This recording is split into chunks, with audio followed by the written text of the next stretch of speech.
Welcome all. Welcome to our event, Apply Within. We'll give a few minutes for the virtual door to swing fully open so that everyone on can hear. For those new to this, you'll see two sections to communicate to us, to Rabbi Simon and I. One is in the chat section, which could be more informal. I would love to hear, so we don't feel like we're speaking to thin air, where people are tuning in from. So if in the chat, just the city would be great. And then you'll also see an area called Q&A. In the Q&A section, you'll be able to ask questions that you can ask it anonymously, I believe. You can also ask it in a way that others don't see it. I'm pretty sure when you're posting messages, you can choose who sees it. And that way, this event or this online forum will be more conversational, more interactive, more relevant to the people here. So please utilize these wonderful technologies. We have people tuning in from Los Angeles, Ottawa, Pittsburgh, Pittsburgh, Cary, North Carolina, New Haven, Arizona. Beautiful. Welcome all. Welcome all. So before we jump in, this event was scheduled prior to the catastrophe in Surfside, but I figured it would be appropriate for Rabbi Simon to address that for a few minutes before we go into. It connects. It certainly connects because we're talking about coping with struggle, mental health struggle, coping with struggle, as it relates to Hasidis. But I thought it would be appropriate to address Surfside and what happened there, what's happening there actually, on some level, and then we'll go into the planned programming. Rabbi Simon, all yours. Hello, Ellie. It's good to be with you again. We've become co-panelists and colleagues, partners in trying to bring some healing to this crazy world. And this Surfside, what can I say? I mean, first of all, I think it's critical to start with just our prayers and hopes and hearts go out to firstly those that are still under that rubble. We all really hope for a miracle, that people will be discovered alive and intact, and we don't give up. We absolutely never give up. That's part of what human resilience and the human spirit is all about, especially in Judaism. We never give up throughout history. And also to the families who need a lot of strength nowadays. And I can't even imagine what it's like, the hell they're going through, these unknowns every second. You know, it's like, and just the whole thing's such a nightmare. But at the same time, as much as we're pained and we're overwhelmed and we're all in it together, our hearts go out. The fact is, as I just mentioned, there's something about the human spirit, there's something about the divine spark within each one of us that will never let go and never gives up hope. And we continue to search and we continue to do whatever it takes to preserve a life, a sacred life. And those, unfortunately, that have been taken from us, as tragic as it is, we also know we have to build something stronger and greater than ever. At this point, it's almost hard to imagine that, but that's our story. And it's really the story of not just survival, but growth and thriving, even through the darkest moments. I mean, I grew up, as Ellie, you did, you know, in America, free country. I only hear stories from my parents about what it was like in the former Soviet Union. And of course, people who went through the Holocaust, you know, again, horrors that are impossible to imagine. But I look at and I see that our history, with all the challenges and the difficulties, we're here. We're here to talk about it. We may be limping and we're wounded and we're hurt, but we never gave up. And we held on with faith and strength and inner belief, just like Viktor Frankl says, and it was confirmed in the Holocaust. Man searched for meaning, developed a whole psychology that, not that we suffer less, but when there's meaning to life and there's deeper purpose, it just gives you a little more buffer a little more strength to just get through anything, because it's not meaningless. It's not, your life is negligible and it's all over. There's always something deeper going on. And here we are. Who would have imagined 2 years ago, 18 months ago, January 2020, everything was riding so nicely, smoothly. And then comes a pandemic out of the blue. And then everything that followed that, each one knows in their own story, everyone's life story. And then, of course, the last few months, we've had these strange collapses in Miron, the tragedy, and then in Jerusalem. And now this in Surfside, South Florida, a building out of the blue. So we get stronger together. And that's why I really appreciate what you're doing, Eli, because it's about really communion, and our connection, synergy gives us strength. The fact of the matter, I'll just use an analogy from a medrash that says that one strand of straw is very weak, but when you put many of them together, they become indestructible. There's something about the power of many, the power that we come together, a minyan, a group, a community, that each one on our own may not be that strong, but when we're together, there's some greater power, greater synergy that gives us the ability to overcome even the greatest challenges. We're now also in the beginning of the 3 weeks. And I don't want to say how fitting, because we always look for good news, but these 3 weeks are the traditional saddest time in the Jewish calendar. Almost 2,000 years ago, the Romans destroyed the Second Temple, and many other sad events happened in this period.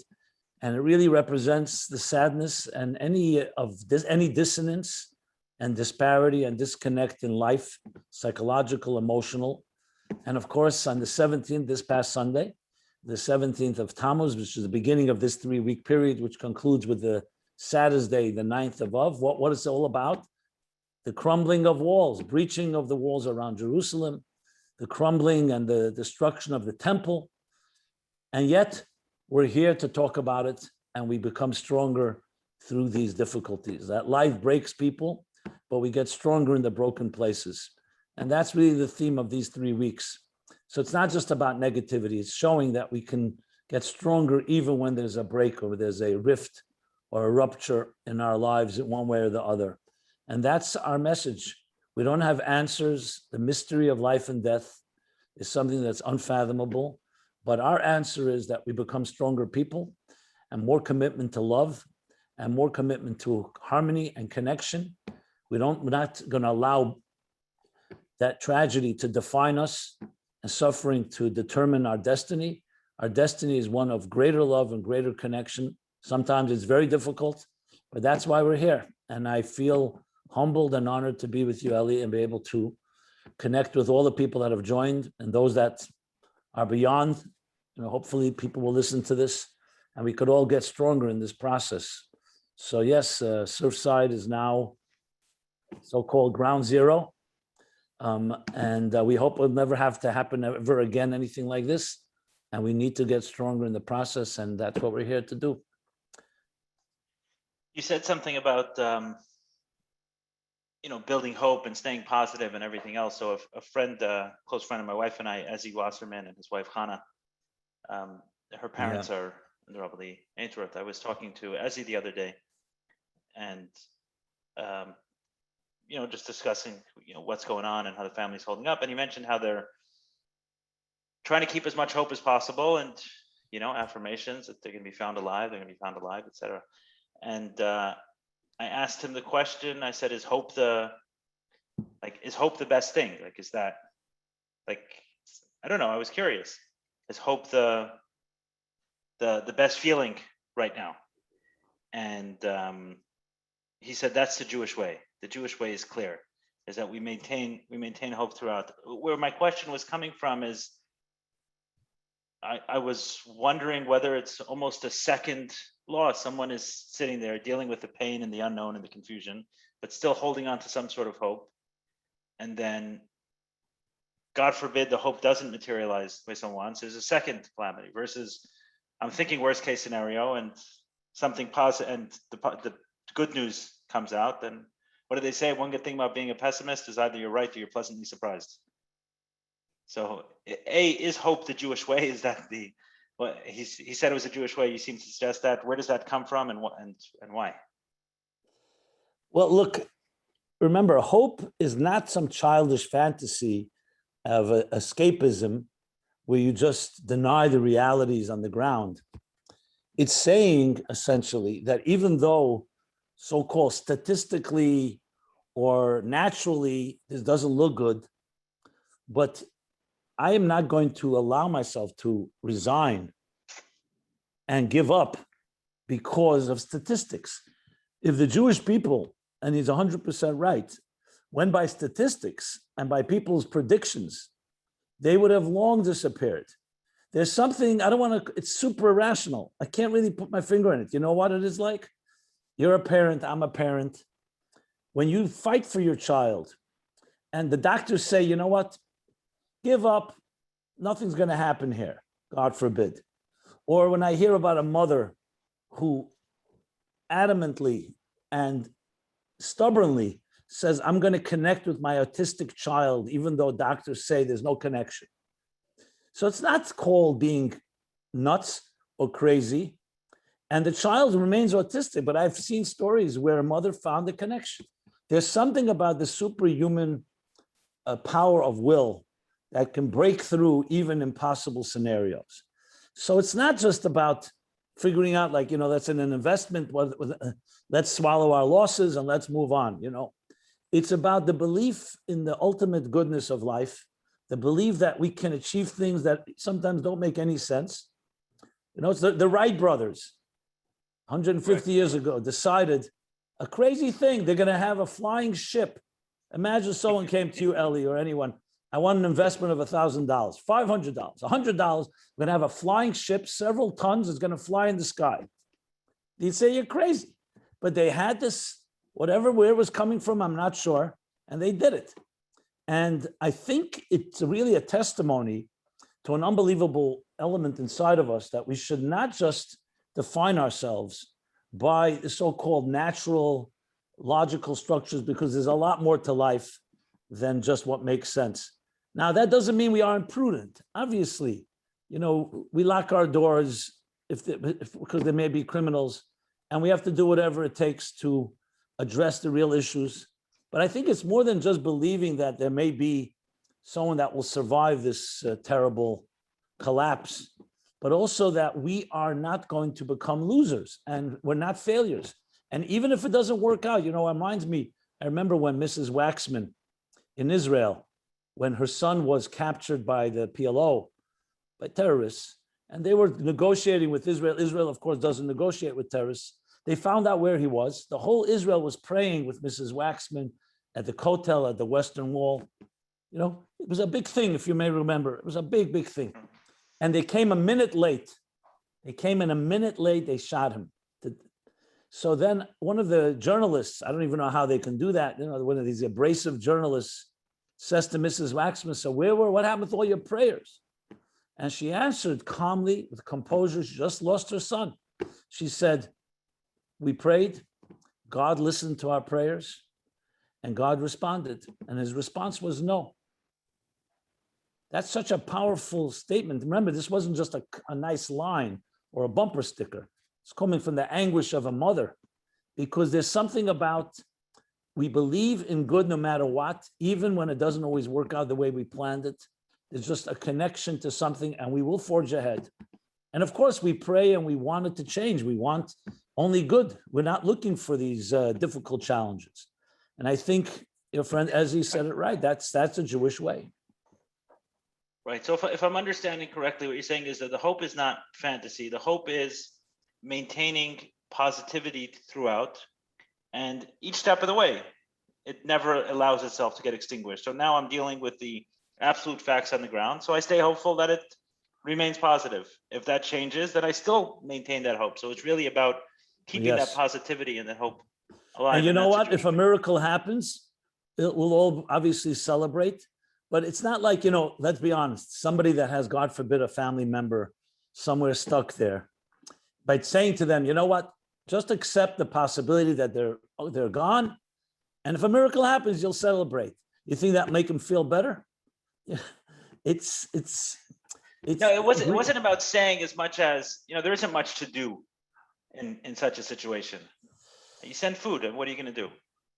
No, There's it's nothing. true. But you know what? What I find tremendous is that human beings, no one is coming. The scientists aren't coming and say the odds after 6 days are almost zilch.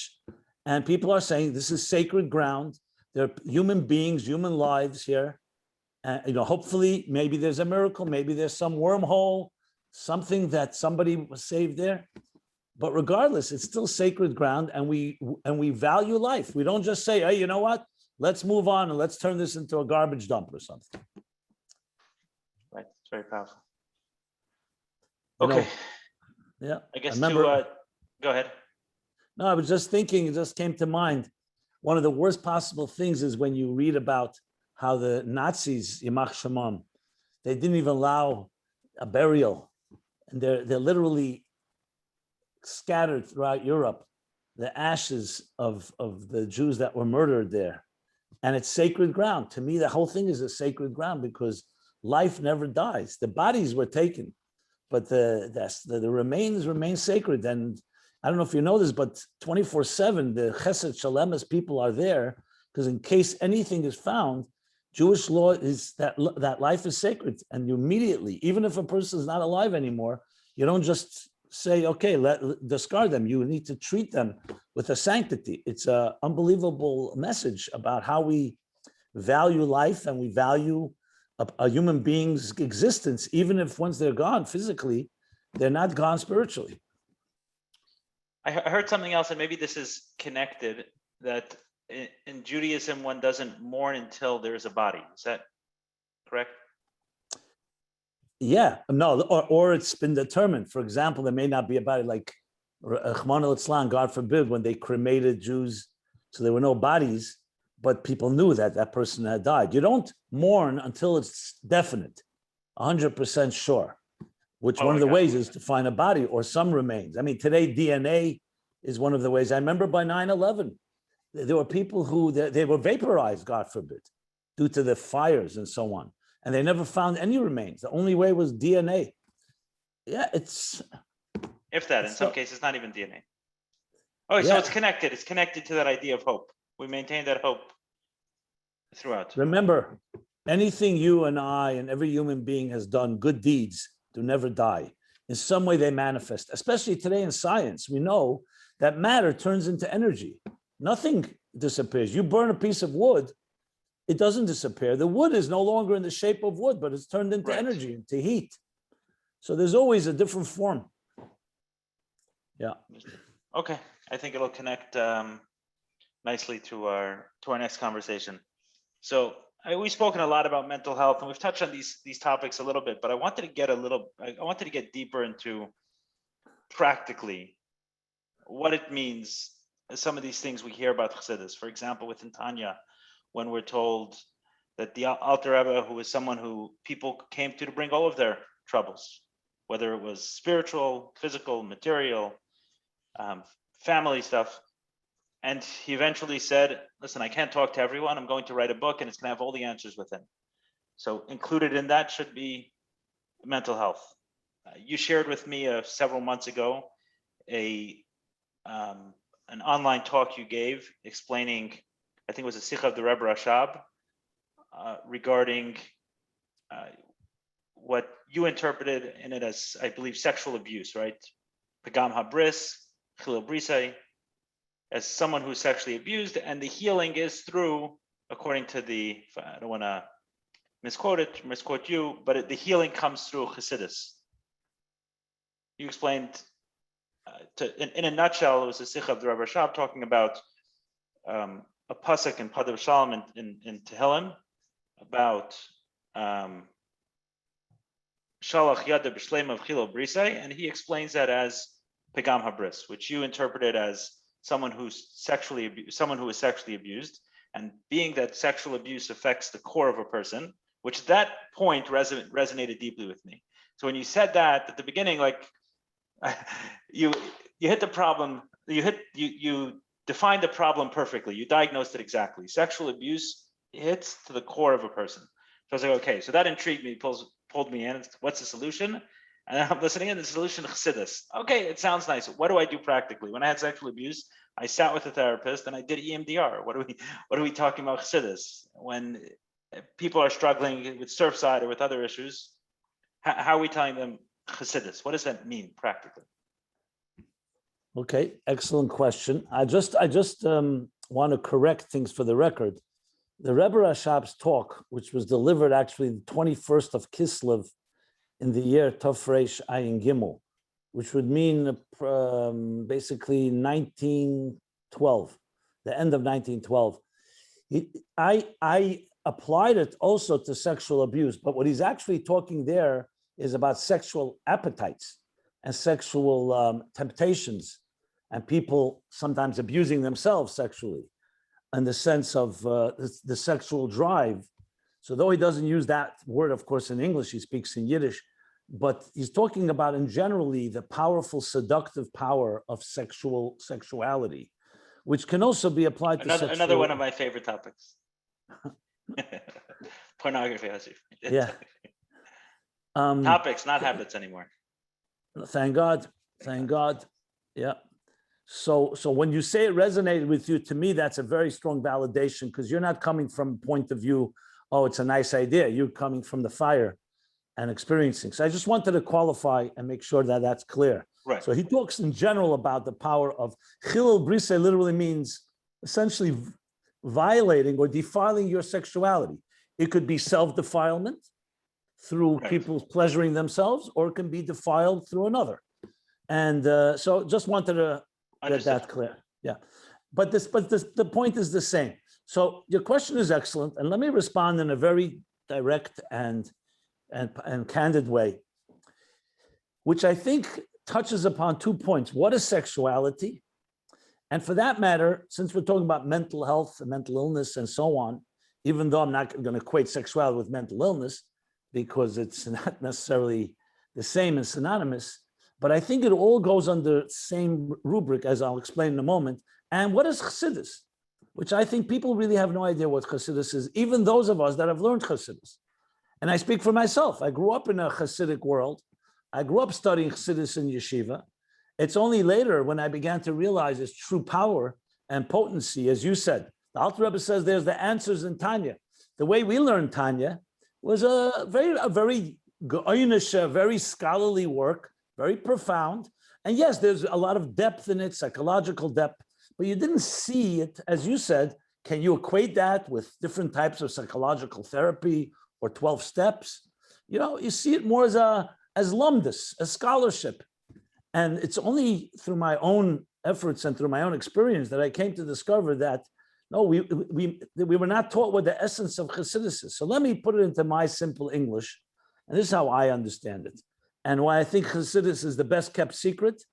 And should we be able to open up its true messages and its true power, I think it can be revolutionary. But that's a strong statement. Let me make that. Strong statement. So I'm going to have to back it up now, right? Of course. Yeah, we can't just end here and say that's a great statement. Okay, so let's go back to what you said, which you touched upon, which is the key to it all. The core you, the core person. See, most of us, let's put it this way, we have 2 dimensions to our lives.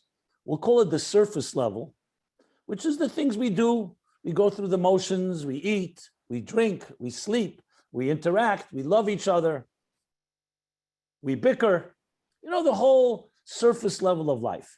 Then there's a whole other dimension of what's going on beneath the surface. We'll call it under the dashboard. The things that are not visible to the eye and that are not even necessarily visible to your own eye. Can we use the word subconscious? I was about to say, psychology calls it subconscious. If you don't mind, I'm going to use the word supraconscious, because sub sounds like, you know, a sub-base, like a subterranean basement. And supraconscious is actually higher than consciousness, not lower than consciousness.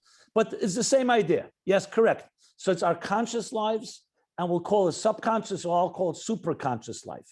So for example, if something happened to you as a child, when you're 5 years old, some trauma, and especially if it was sustained trauma, you know, we're not talking about a quick thing that happened and you got over with.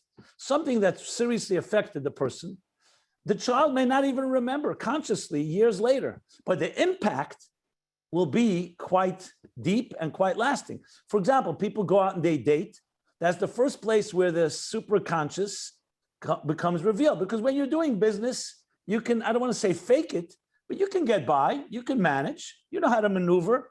And some people are excellent maneuverers. But when you suddenly, your heart has to get involved, you fall in love, at trust issues, vulnerability. Immediately, if there was a trauma in your personal life, it's going to affect how you trust. So there's a whole other dimension to us. That's the inner workings of who we are. The thing is, nobody can go there. Like, you know, even surgery, physical surgery, you can at least open up your body and do heart surgery or do lung surgery or do something else. But when it comes to the sub or superconscious, what do? You can't just open up someone's consciousness and go in and tinker with it. So you're dealing with in the inner wiring of who we are. And when you're dealing with any form of violation, betrayal, especially sexual, because sexual touches the very inner core of who we are. So what do? You know, so on one hand, you could argue, okay, too bad, damaged goods, just like somebody, God forbid, lost an arm. That's it. No, that's where Chassidus comes in. Chassidus, in my own simple English, is essentially tools that are able to dig into the superconscious of the soul and access deeper resources that precede and are deeper than where the hurt took place. So for example, if a person gets burned, if it's a deep burn, the only way to heal is you have to go to a place that's beyond the burn. The same thing here. Chassidus is able to dissect and somewhat release energy from that superconscious place that can address superconscious issues. So conscious can only deal with conscious things. If something happened on a conscious level, let's say somebody insulted you today, and you know, so then you deal with it in a very superficial level. A Band-Aid is enough, let's put it that way. But once something has so-called tinker or tampered with your inner workings, you need to have something that goes into those inner workings. And that's the power of Chassidus, is able to, it understands more than that.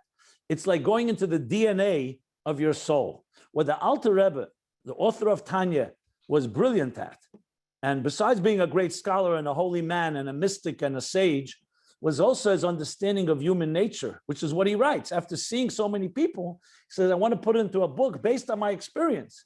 It's not just a book. He makes it clear. It's because we know each other. We know each other intimately, like the ultimate mentor, the ultimate soul doctor. So what he did in Tanya, yes, albeit in the language of Talmudic and mystical language, that's not that easy to understand, but in it lies essentially what makes you tick. How can you go into that part of your soul where there may have been some hurt or abuse or violation, again, either self-inflicted or inflicted by another, and so-called correct it from within. And that's what the Rebbe Rashab in that talk he's talking about, that it's about, that Chassidus is not just reading a book about mystical ideas about the divine light or about tzimtzum and concealment. It's really about a very deep spiritual experience.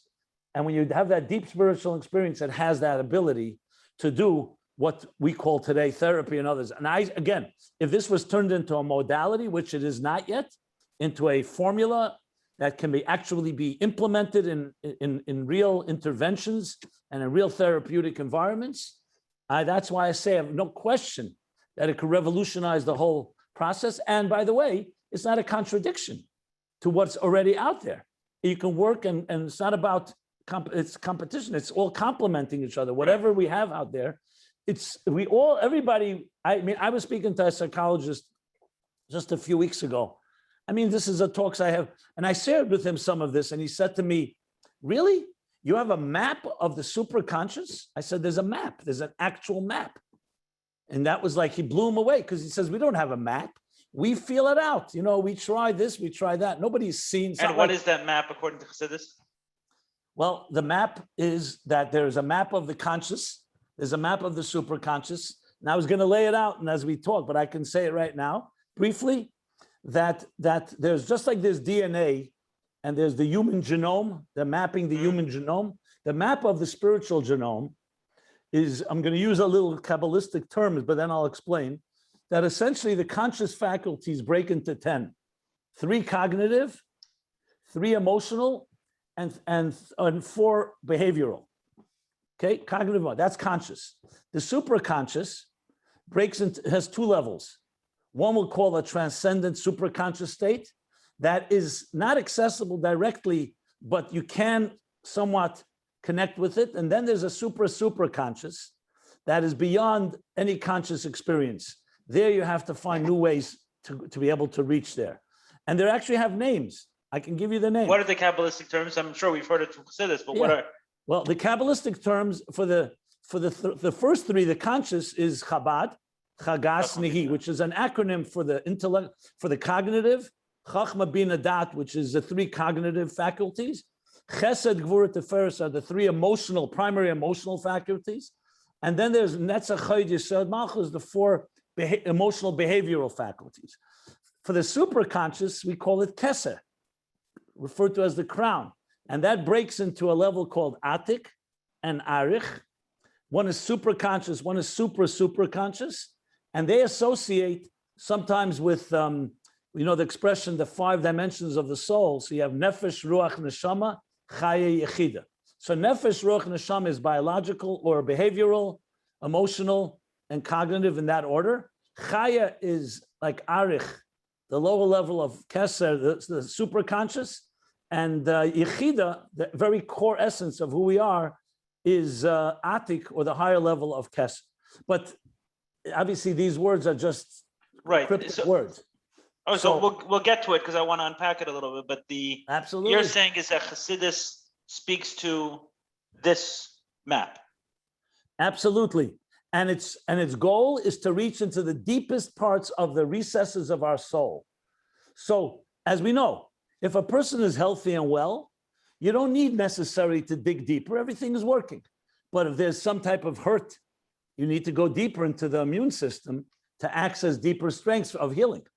That's how it is. And the same thing, that's what Chassidus does. It's essentially call it spiritual surgery, whole soul surgery, but not surgery, obviously, with the blood or scalpels, but rather a deep introspective soul searching and accessing deeper strengths. So let's bring this into language that I understand from my experiences.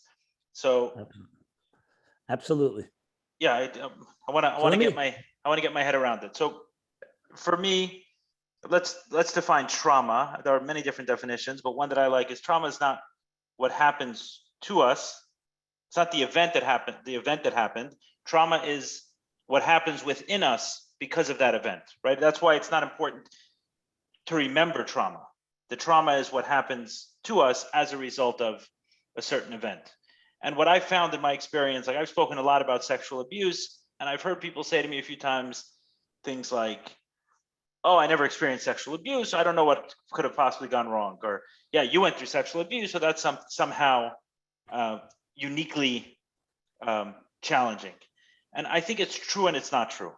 What I mean is like this, is ultimately what I found from my own experience is that there's really one kind of abuse, right? It's abusing who we believe ourselves. Let's call it spiritual abuse, for lack of a better word. That there's one kind of abuse. When someone is physically abused, I haven't met anyone who is physically abused one time who's sustained real trauma. At one time, their father got upset or whatever, a teacher hit them, and it deeply affected them to their core. With those kind of experiences, when you hear someone really suffered from physical abuse and it really destroyed who they are as people, it really touched them on a very deep level, it was traumatic, you're talking sustained physical abuse. Sexual abuse, something that I believe is unique, is that for whatever reason, and I don't think it could be understood on a purely physical level, I think it can only be understood on a spiritual level, is that when it touches, it only needs to touch once. Obviously, sustained sexual abuse is even more, but you'll have people who've had wholesome lives, good lives, and then one time, one event, a rape or something like that, and it derails something that, being mugged on the street wouldn't destroy in the same way. Are they traumatic? Sure, it's traumatic, but someone mugged on the street and someone raped on the street is a completely different experience because it touches someone very deeply. With that, I found, in terms of the healing, that talk therapy can never address these things in a real meaningful way. they can help. They can take out some of the, especially if it's difficult to talk about, and being able to talk about it with someone who's understanding and kind and compassionate and maybe has been through similar experiences, it can ease some of the immediate pain. But to really get in there are other modalities. So I don't want to go through all of them, but just for an example of two that I've worked with, one is EMDR and another is breath work, right? And two of those are modalities that for whatever reason are able to, and when it's done, you feel it. Describe EMDR. Yeah, so EMDR stands for eye movement desensitization and reprocessing. It's interesting. I've had very positive experience on it. I know others have had very positive experience on it, and many others have said they felt absolutely nothing. The concept in a nutshell, and I may screw it up a little bit in the same way I didn't capture the sikha completely. So I share from my experience. If there's a skilled therapist on here who has more, feel free to type in and I'll correct it. But the idea is we learn in three different ways, either through seeing, hearing, or touching. So EMDR, even though it stands for eye movement, can actually be used visually, auditorily, or kinesthetically. So it's all three. And the concept is basically we have a right brain and a left brain. And during the course of sleep, we process our day's events. That's why you can go to sleep angry and you can wake up feeling okay about a situation. Because during the course of the day, the two sides of the brain talk to each other, and you see this during a certain phase of sleep called REM. And during that phase, people's eyes are moving back and forth, side to side. And what's happening when their eyes are moving back and forth, side to side, is the brain is actually doing that. That's why, when there's a stroke on the right side of the brain, it affects the left. When there's, and vice versa. So it's to kind of trigger what the REM stage is, to trigger that process, right? Really processing events. So for example, if someone had a disagreement with someone that they went to sleep very angry with, during the course of the night, that'll process and they'll wake up and feel a little bit more relaxed over that experience. A trauma is something that was too powerful for the sleep to handle it within sleep. So EMDR, the science of it is to try to trigger that phase with the patient there. So what they'll do is, in my case, they'll take me back to a certain memory. I'll be talking about it. And then in that moment, either lateral eye movement or listening to sounds or holding paddles that vibrate side to side. And the idea is to trigger, while you're processing that memory, to trigger that experience of the brain processing it. So it's obviously something that's happening on a deeper level, right? It's trying to trigger something deeper than in the conscious. And very often my experience with EMDR often has been that while I'm doing it, memories came up that I didn't have previously. It's almost like the body knows, or the mind knows, or whatever memories are stored. I think a lot of people believe it's actually stored in the body, that the body knows we can release this now. It's safe to come out. So while I'm under these experiences, all of a sudden it's like, wow, I never remembered this. I never remembered that. And suddenly these things that are coming back for the first time are there. And with a trained facilitator, you're able to process it. Breath work works very similarly in the sense, I don't have the whole explanation, but breath work is using different breathing patterns that will take you to places that probably mimic deep psychedelic experiences, for example, where there's, for whatever it does, flushing the body with oxygen or something else, it's not using regular breathing patterns, but using certain kinds of breathing patterns, and you'll feel it physically, where you start to feel lightheaded, your fingers will start tingling, your face will feel like you can't move it, and suddenly things shift. And in those settings, having certain conversations with the trained facilitator can enable things to release, emotions to come up. They can be, there could be crying, there could be laughing, there could be anger. It's deep emotional experiences. And I found that those things can release. So are you saying with Chassidus, technically, because what we don't have clearly, or I haven't met, is someone who's saying, hey, come to my office and we're going to do EMDR, we're going to do, I don't know, we're going to do a little Kabbalah or Atik or whatever the name would be. Well, that's exactly what I'm saying. As a matter of fact, I appreciate that you spelled it out, because I'm going to use your experience and what you just described to contextualize the Chassidic approach, if I may. Okay. Perfect. So we'll have a real example. So let me spell it out this way. We all know what our faculties are like on a very revealed level. You know, you use your eyes to see, your ears to hear, your fingers to touch. We have taste, smell. We have different experiences. But there's also what Chassidus calls the faculties that are concealed. Like vision does not begin in the eye.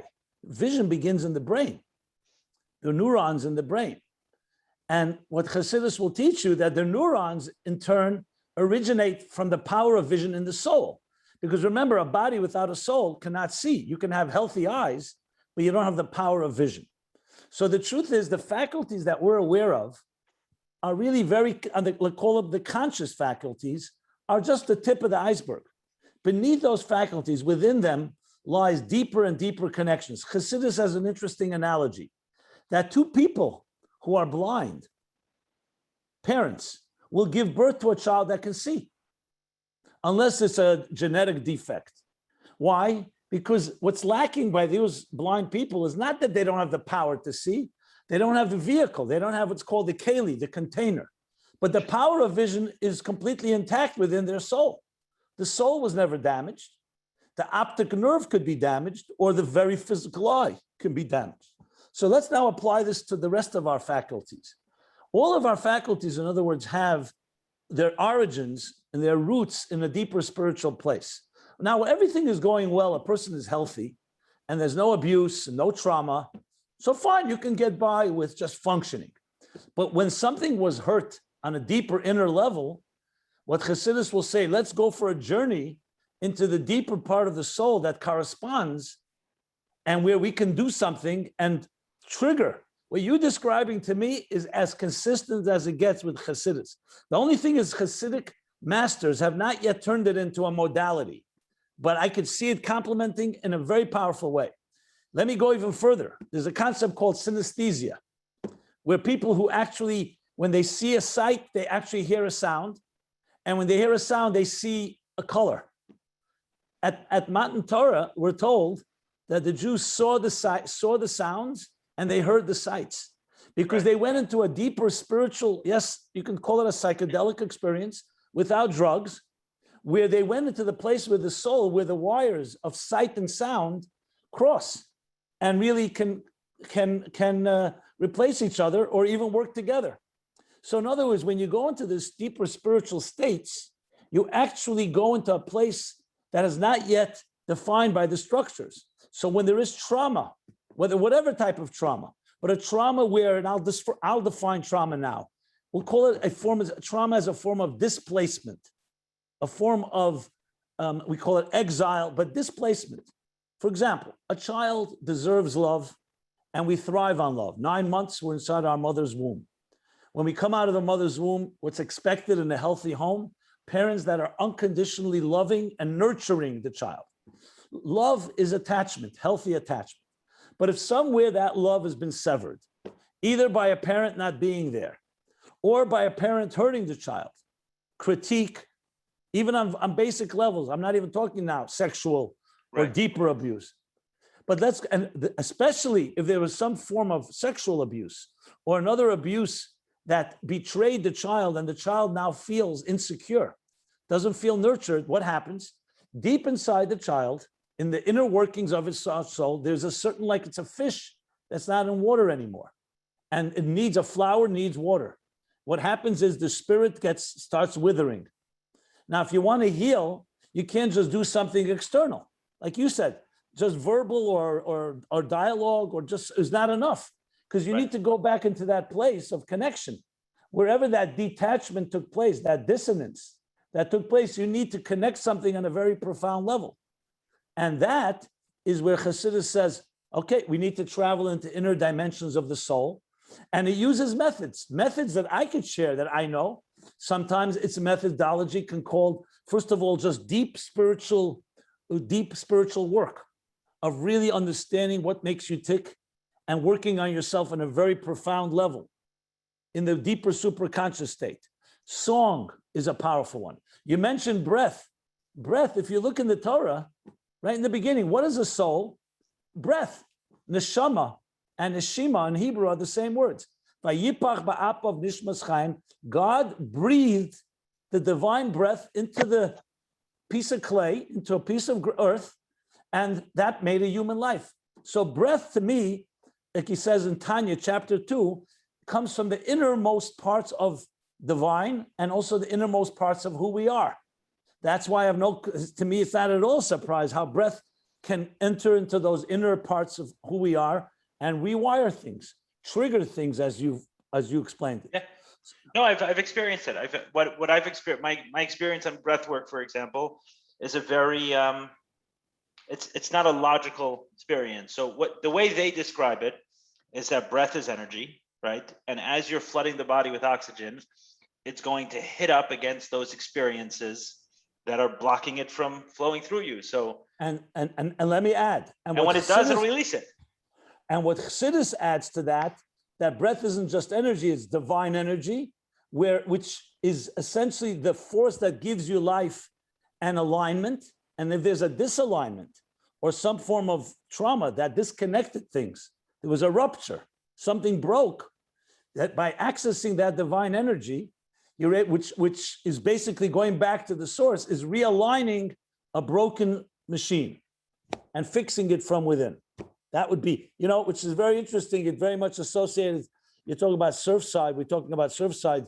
It's a very fascinating manuscript from the Rebbe where he talks about the concept of a building falling in. Spiritually, any structure that falls is like compares to the spiritual world of Tohu, which is a world of chaos, where there was the shattering of the containers. Trauma is the shattering of something within us internally, and the tikkun is the repair of that. But the only way to do that is through inner work. You can't just do it with a Band-Aid or with a painkiller. Okay, so for breath work, right, I actually once tried reading a book on breath work, and he had techniques and everything else, and it didn't work very well. I followed some of these things, and I've done a lot of breathing to the point that I had a coach at one point just for breath work, and we met twice a week, and he taught me different modalities, and it's been my experience. And it wasn't only my experience. I did classes with 30 or 40 people who were all doing a certain breathing technique, and within 15-20 minutes, one person is angry, another person can't stop laughing, another person's in deep sadness because it hits something inside and it starts releasing stuff. So I get that completely from that world, and it seems to make a lot of sense to you.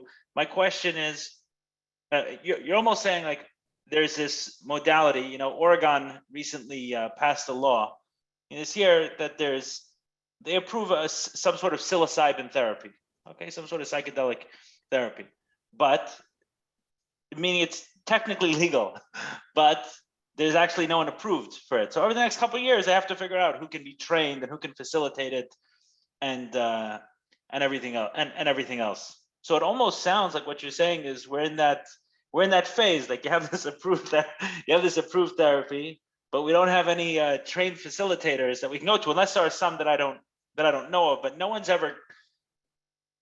And I search aggressively and I speak to a lot of people. No one's ever told me, here's a person I can have a session on healing based on Chassidus. So what are we doing? Well, here is the frustration. My hope is that maybe conversation like we're having now will actually spawn a project and maybe a think tank or something that can develop this. Because with Chassidus, what you have is tremendous forces and powers and methods, but it's never been turned into the modalities that need to be used in real clinical and therapeutic environments. But I'll give you an example. Let me talk about Yom Kippur, for example. Yom Kippur is considered to be a day of essence, a day when you can connect to the super conscious. That fifth dimension I spoke about before, the 5 dimensions, that's in the super conscious. Yom Kippur is a day where the goal is, and let's take away the traditional elements that really, frankly, for most people, obfuscate what Yom Kippur really is about. The idea of Yom Kippur is to, so to speak, suspend as much as possible our material involvement. We don't eat, we don't drink, we don't have intimacy. We try to go as deep as we can within our souls And it's a day of white. We wear white because it's the purest state. We want to go to that inner child, that place, that essential place that was prior to any type of damage or hurt or trauma. Now, where did Yom Kippur come from? It came from the fact that the Jewish people built the golden calf. That was a rupture. That was a trauma. They disconnected themselves from their source of life, God, basically betraying God, infidelity. They created another God, adultery. And Moses goes up on the mountain and says to God, I want to access the most innermost forces within you because I want forgiveness. I want healing. But we all know that healing has to come from a deeper place. It can't just be, oh, bygones are bygones, let's move on. It has to come from within the very core essence. So Yom Kippur is essentially traveling to the essential connection. It's like, to put it in very practical terms, husband and wife, they love each other, but then something happens. One of them betrays the other. And it's like devastating. And many people think, okay, it's all over. I cannot forgive. I cannot forget. And that's that. But when real therapy works well and they really love each other, they dig into a deeper place. Not that they forget what happens. They dig into a deeper place and they access strengths they could never have accessed. And that's going into the very deeper superconscious forces. And then the love is far stronger. So to turn this into a modality is the challenge, Eli.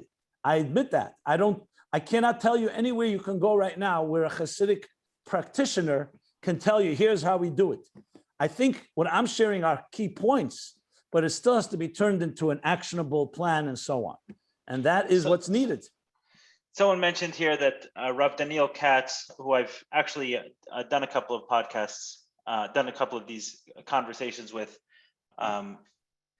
does some of these things. And my experience with what Rav Daniel does, he does a lot of meditations designed to get people there using a lot of Kabbalah and Kabbalah terminology and things like that. Maybe I've watched some of his classes and been on the Elevation Project. I didn't see something that was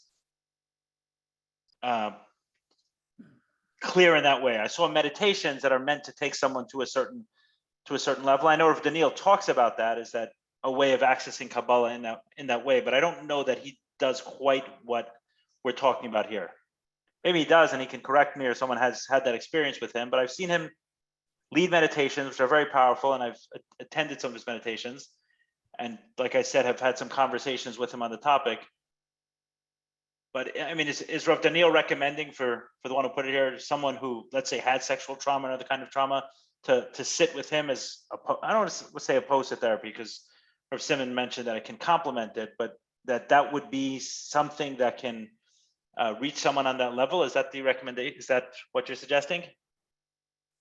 Someone else asking about Manis Friedman's therapy work. I'm not familiar with that at all.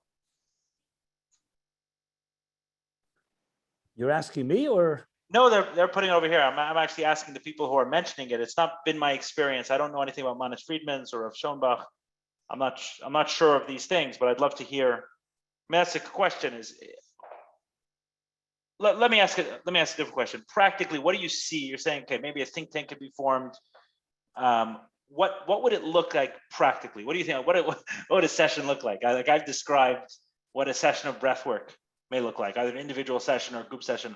What do you envision would be what a session of healing done through Hasidis? And I do want to unpack what you really mean by Chassidus being that map, et cetera. But what do you think of practically? Someone walks in, what's happening in that session?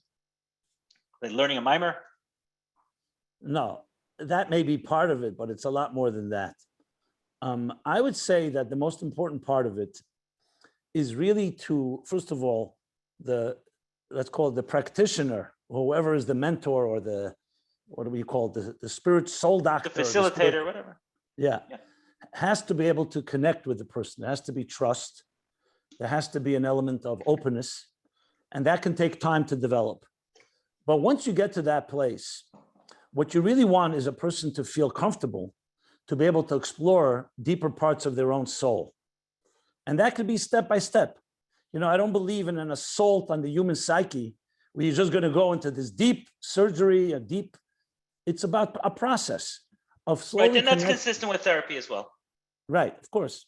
It's about going step by step deeper into yourself, into your behavioral, your emotional, your cognitive, and then slowly beginning to explore some of the superconscious.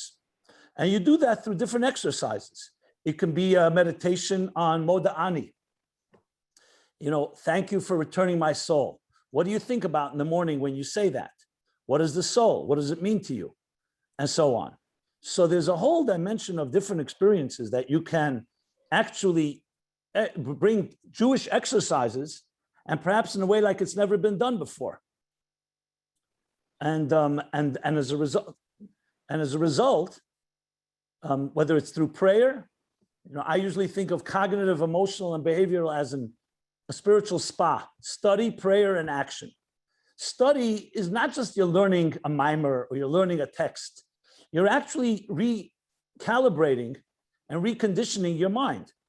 That instead of, let's say, negative thoughts, you're thinking about your soul's purer place. Emotional would be prayer, where your emotions are being redirected and reconditioned toward positive emotions. And the same thing on the behavioral level, saying things like thank you, gratitude, charity.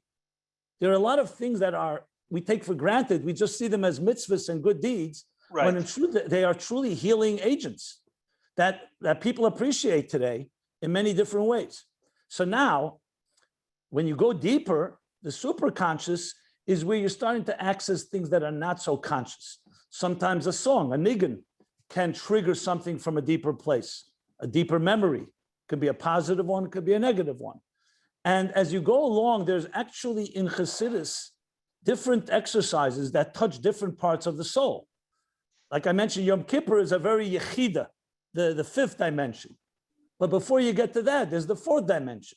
Are you suggesting that this is the primary purpose of Chassidus? Is that what you're saying? Well, interesting, the Rebbe, in addressing this question, he writes that, no, Chassidus didn't come to heal those that need healing. But Chassidus's power is essentially the power of the essence of your soul. And when you access the essence, it has the power to heal. So I would say Chassidus is not medicine, but is the best medicine. Right. If you know what I'm saying. Like, in other words, it's good for healthy people, and it's good to make healthy people healthier, and also help those that may need different things to correct or improve. So it's really a refinement process. And it comes down to even behavioral things. Yes, behaving like a mensch can be a major healing factor in this whole process. It's many pieces that have to all be put together and create a regimen, literally like a diet. Things you eat, the nutrients, the exercises, and different behaviors. So maybe what you're saying is actually something as you're talking, I spoke about breath work, I spoke about EMDR, but I've also been in recovery from addiction for a number of years. And maybe it's something that looks more like that program, right? There you have the 12 steps, right? Which is a spiritual rubric, a spiritual framework. And that's the point, right? When you say in the 12th step. Ellie, can I just take a short break? I'll be back in 1 second. Absolutely. Okay, just give me what a second. What should I do during it? Sing with the people. Sing I'll be back in a moment. Yes. Absolutely.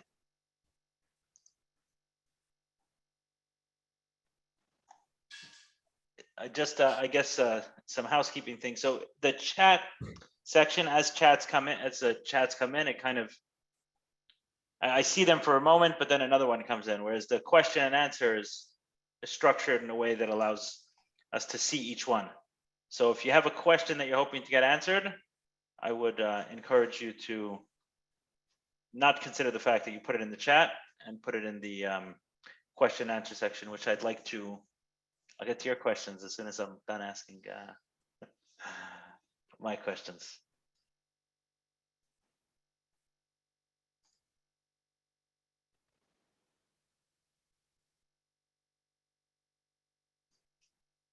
Someone mentioned something here, which I'll address until the rabbi comes back, that someone says that, Rabbi Y.Y. Jacobson, Simon's brother, has a great understanding of the limbic system, that is where trauma gets stored, and has a way of explaining it in Chassidic terminology.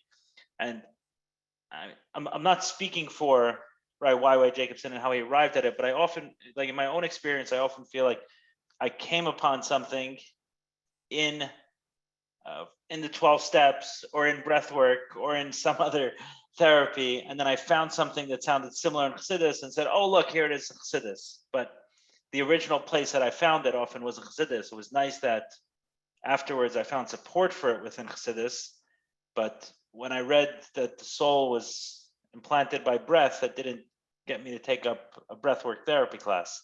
When I took a breathwork therapy class and I happened to hear a rabbi mention that, oh, it's also consistent with where the souls come from.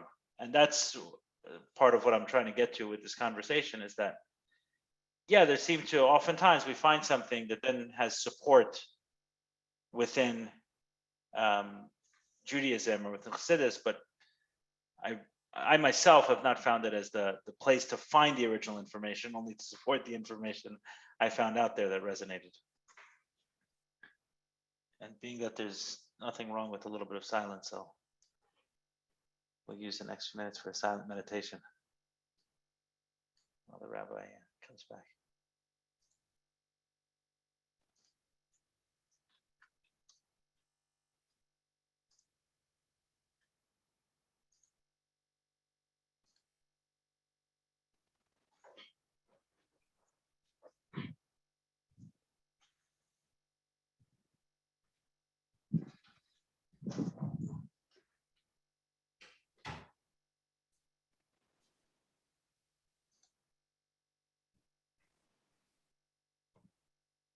Okay, Ellie, I'm back. Sorry about that. Welcome back. It's perfect. We were doing a silent meditation to get into the. Oh, okay. I don't want to disturb. Not disturb. It's the next step in the session. All right. So I forget where we were when. I was laying out some of the things that a session would look like. Oh, right. So I was talking that as you're speaking, it almost sounds to me more like what a 12-step would look like, which is not just a session, right? You have the 12 steps, which is the spiritual principles, a spiritual framework, a spiritual rubric. And as a matter of fact, the 12 steps does have a specific solution. Whenever you say something, I'm trying to point it back to my experiences, right? To go back there. So I have a way of maybe make it more tangible, right? That I can understand it, which is what we're trying to find. How is this actually tangible? But the way you're describing it and fleshing it out seems not like so much a breathwork class as much as more similar to the 12 steps. And I'll explain what I mean by that. So the 12 step itself reads, having had a spiritual awakening as the result of these steps. In effect, saying that what is the purpose of the 12 steps? The result is a spiritual awakening, which is similar to what you're saying, is to get back, to find that spirit and to wake it up. And when it's reawakened, a lot of good happens, right? To get back to our essence, get back to our spirit, get back to who we are. But what I wanted to add, may I interject? Go ahead. Yeah. I wanted to add what Hasidus and Judaism in general has to offer. In addition, it's not just a healing program. It's a life program. It's about how to live a healthy life, which may even include how to build a relationship. Many people who are in trauma are very focused on their healing, but there's also a relationship they should perhaps be building, a home and a family. So it's really like a holistic approach that covers all the dimensions of life. And that's part of it as well. So in addition to the strong, deep healing work of reaching deeper levels of the soul and so on, it's also about building all the other things. Like, it's important to ask, what kind of relationship do you have with your siblings, with your friends? What kind of work are you doing? Are you being charitable? In other words, it's a very broad approach that would include the full lifestyle of a person. And that's a big part of it, as well as obviously this deep soul healing that we're talking about. Almost a distinction between, say, going to a doctor or going to the gym. They're both focused on health, but one is focused on removing illness, and the other is saying, okay, how can you become the most fit, healthy person? And in the process, we're going to have to resolve the stuff that get in the way of that.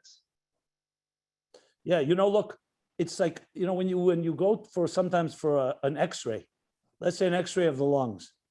So they'll place the X-ray near a healthy template of a lung, because then you can compare the two. And by comparing the two, you can see where it needs repair. So what Chassidus offers is a template for the healthiest possible life, and not as a fantasy or a dream. It's giving you a picture that you're aspiring to. And now we look and we juxtapose your life over what could it be, what it is over what it could be, what's possible. And we look to fix and correct and improve on any level, starting from the behavioral, the emotional, the cognitive, but all the way into the superconscious and the superconscious. And it's, in a sense, that's the Tohu Tikkun model.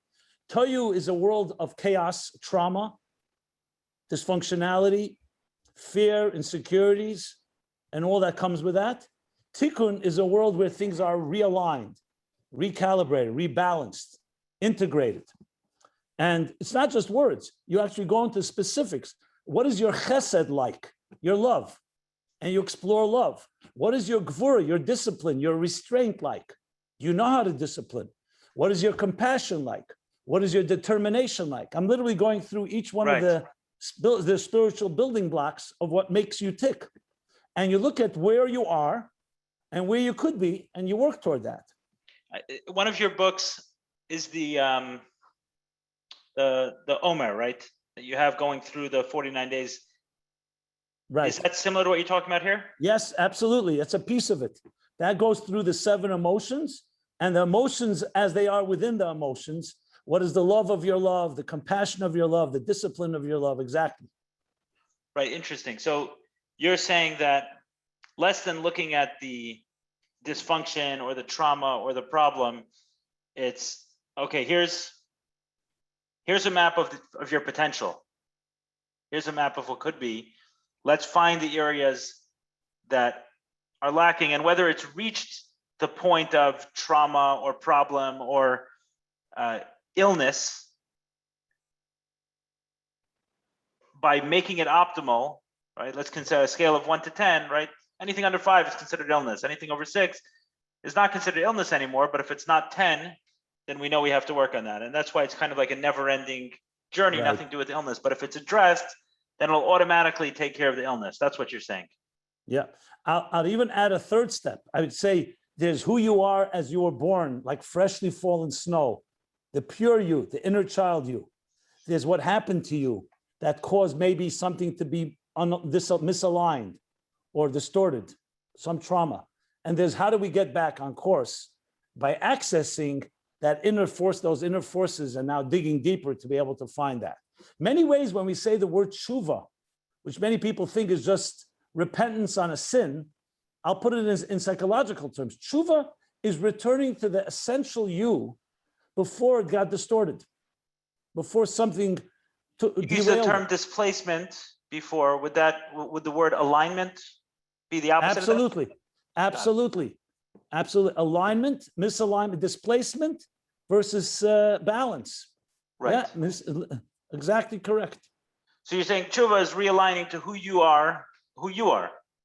The real healthy you. So this seems to, the real healthy us is, we vary from person to person, right? Of course. But I mean, then there having are certain things, listen, just like all of us, healthy lungs or a healthy heart are similar, but each of us have a different particular composition. So there are general principles that are healthy for everyone, but you have to customize it to each person's individual needs and situation. Yeah. Based on what you're saying, it sounds to me like Hasidis, which you said this earlier in passing, but maybe we'll drill down a little bit. I just want to make sure I understood it. Hasidis is less a intellectual exercise. Obviously, it's that because I can't do anything without understanding it. Than it is a meditative experience. Meditate, emotional and deeply spiritual. Yeah. But you're not studying Chassidus, you're experiencing Chassidus. Absolutely. Absolutely. So you're saying that's what's missing in a lot of the way, right? Saying Maidani is one thing, sitting there and meditating on it for 30 minutes on what it actually means and what the implications of it are. Or even for 5 minutes, minutes. Yeah. It's a qualitative thing. Yeah, absolutely. Or to bring the recovery style, right? What they say in recovery, they say meetings are forums for working the steps. So what do meetings for? a lot of people, the meetings become the lifeline of it. But actually, the meetings are not the main purpose of it. The meetings are the support for the main purpose, which is the main purpose is the steps, right? There was the 12 steps, and they said, how are we going to communicate this 12 steps in an effective way? And the most effective way to have a group of people who come together every so often, several times a week, once a day, a couple times a day, and discuss how they're applying the steps in their life. So a lot of people who've never been to a meeting may think that, okay, so I'm going to sit around and a bunch of people are going to tell me about their drinking experiences, let's say. And it's actually very rare to hear someone talk about a drinking or a slip with drinking or a relapse or an obsession. You'll hear some of it, and you'll hear of it obviously with the people who are new. But most of what you hear is someone talking about a disagreement with their wife the day before, or a job they've just applied to and they're waiting on the response. And then while they're waiting on the response, how suddenly they're applying principles that they've learned and heard to that experience. So this idea of from step 3, which is giving up control to a higher power, understanding that there's a guide and a creator and a director to this orchestra, is saying, okay, here I am applying that. It's not theory. Here I am applying it to this job that I'm anxious whether I'll get or I won't get, or all sorts of decisions that can be coming up. And watching people live through that is the way we internalize it better than any book. So, I mean, this is what you're suggesting. You're suggesting not only learning the content in a much different way, not in an intellectual way as much as in a experiential way, number one. And number two is some ways to reinforce and apply this on a regular basis. Yeah, I want to throw one more thing in, if I may. Okay. But I did capture it. Yeah. Yeah. Some of it, yes. I can't say exactly as I said it, but pretty much, yeah. Right. We didn't say those details, but the way you're describing it is an experience and not. I always learned Chassidus as a child. The way it was taught was logic, right? You have to understand A, B, C, memory, and logic. And what you said is totally different. Chassidus is about godliness. Godliness is about the divine blueprint for life. Part of that blueprint includes intellect. Part of it includes emotions. Part of it includes behavioral. And part of it includes superconscious, or we call subconscious, superconscious. The problem is that often you can learn Torah or Chassidus and you're just focusing purely as an intellectual experience. It's academic.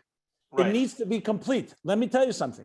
On the second day of Pesach, 1944, the Friedrich Rebbe, the previous Lubavitcher Rebbe, spoke, and he said that in the year when Tanya was published, or right when the Tanya was beginning to be distributed, the Chassidim came to the Alter Rebbe and they said to him, "We don't understand Tanya."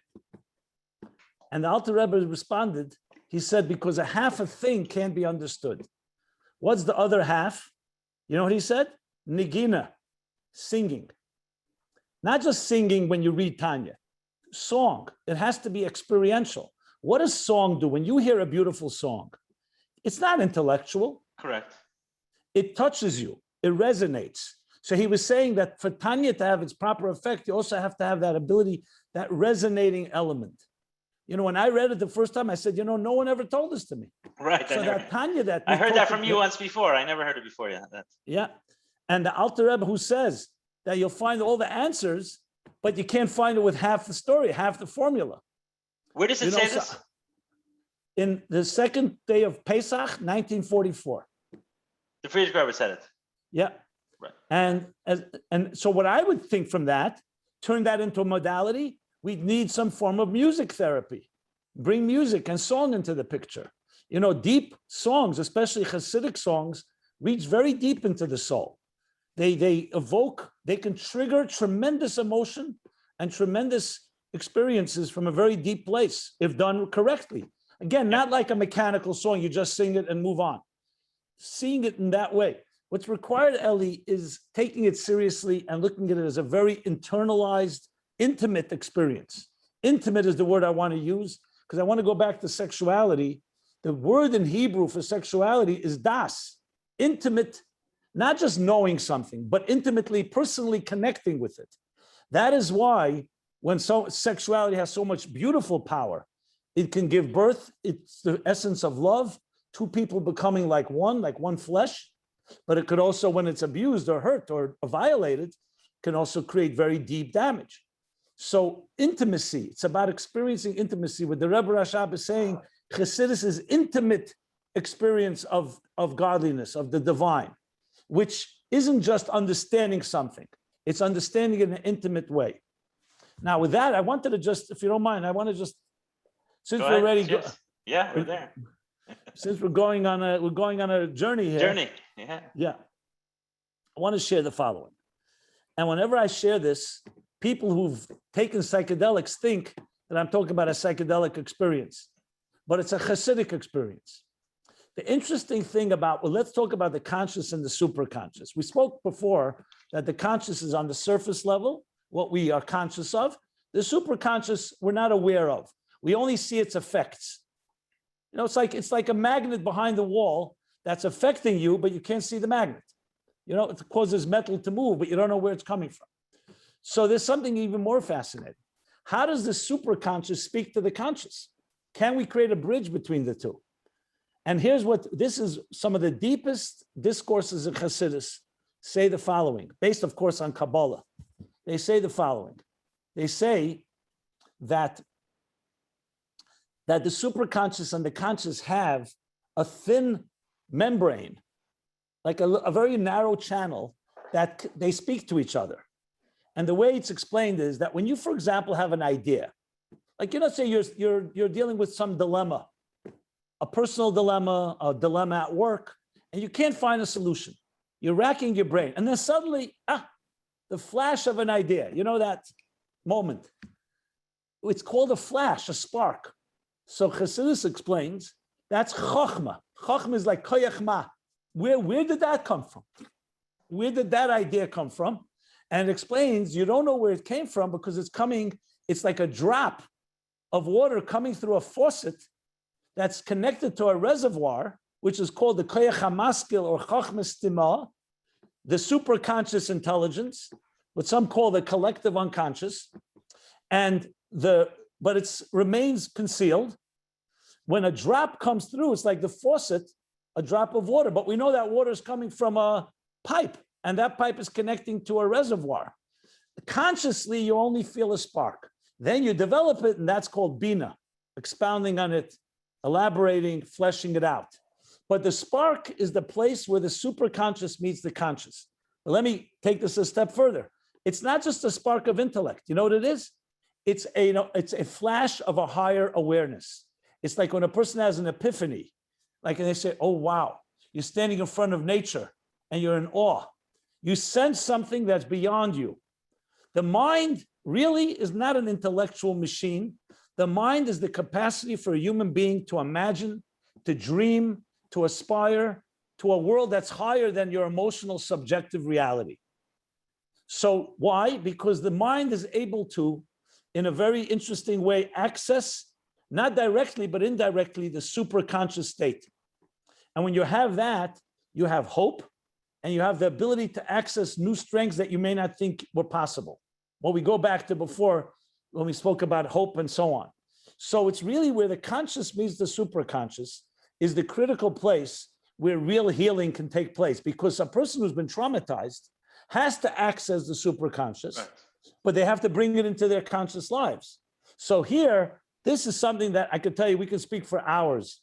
This is where I would love to be able to have the opportunity where you bring together some of the best in the world of psychology, some of the best minds in the world of Hasidus, and you hammer this out where they cross-pollinate, talk about ideas, flesh it out, stretch the ideas, and I think you can come away with unbelievable methods that can help us access that superconscious and bring it into our conscious lives. Because at the end of the day, healing has to happen on the conscious level as well. It can't just be on the superconscious. We live in this world.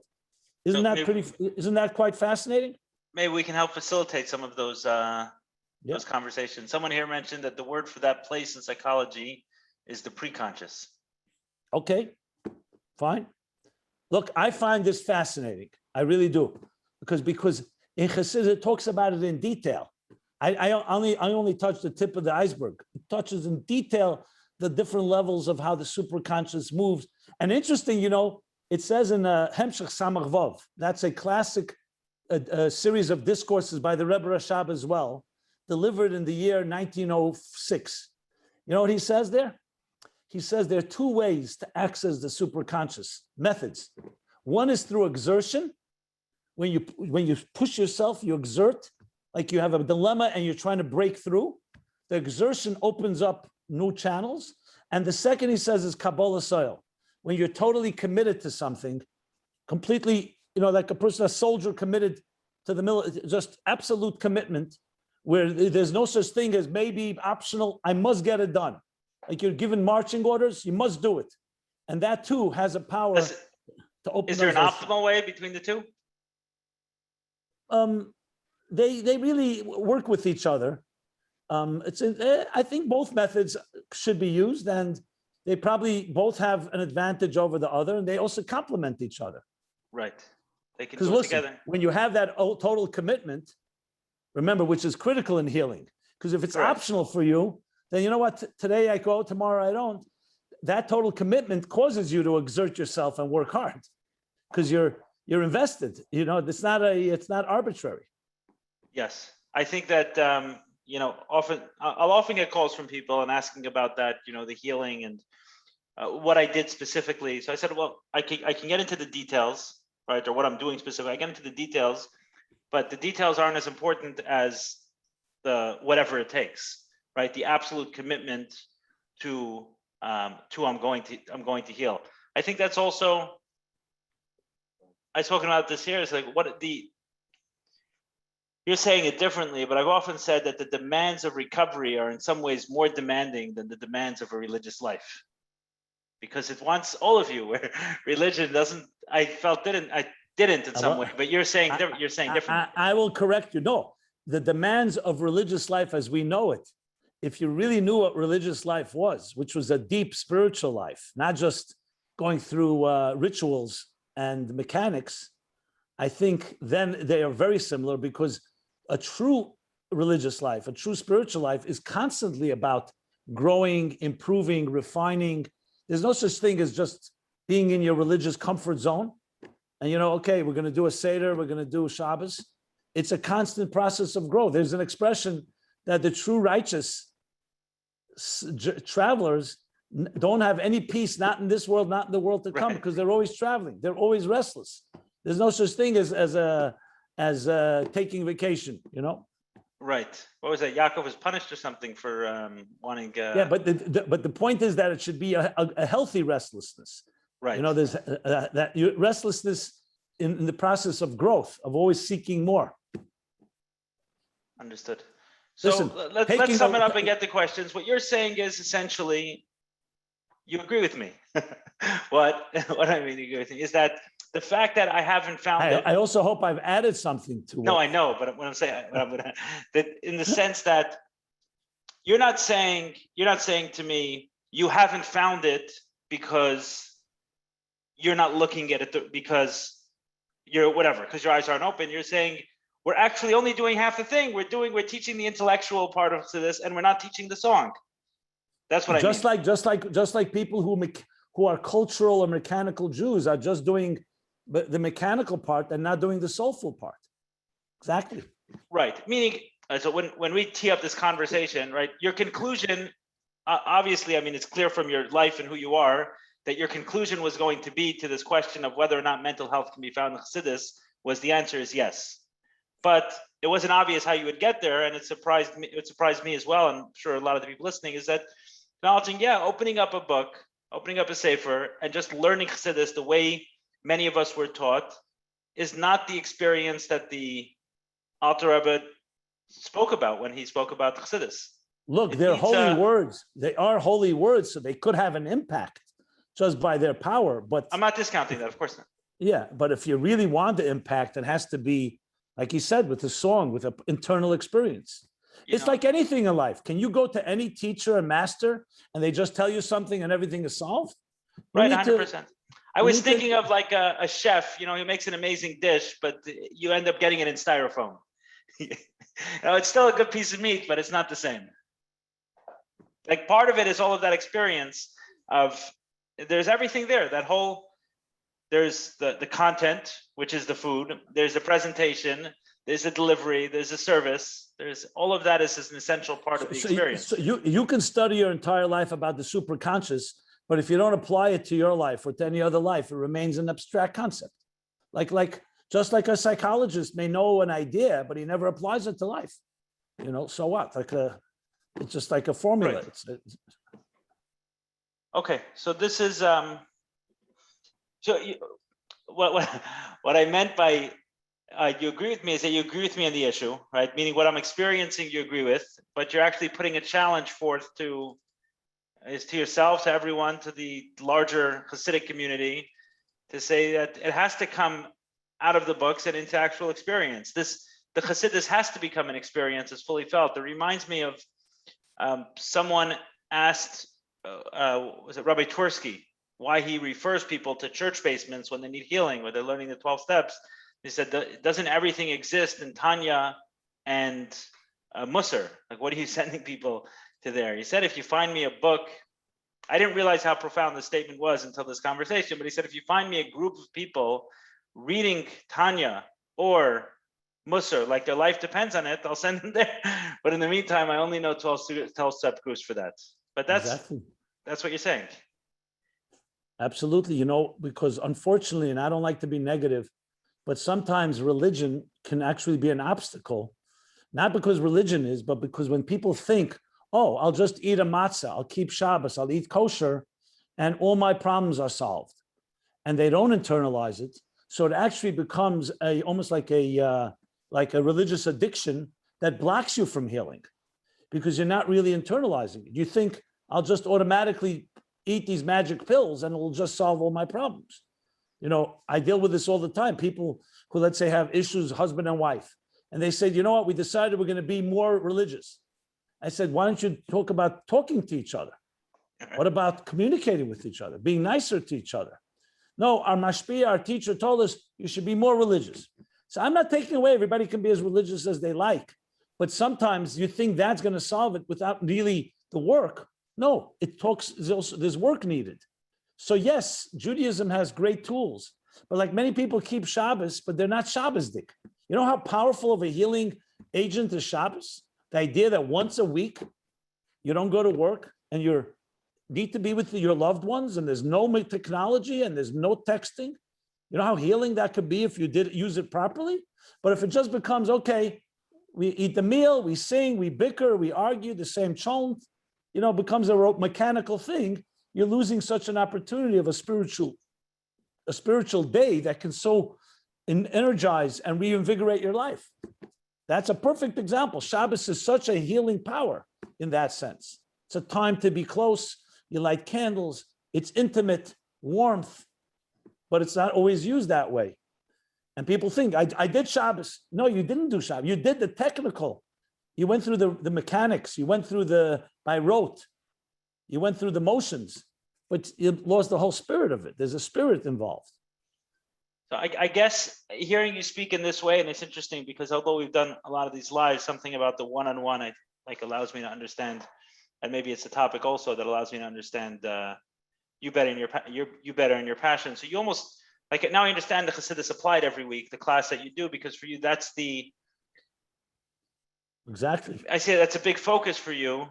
You can also sit there and say, hey, we'll all learn a sikha together.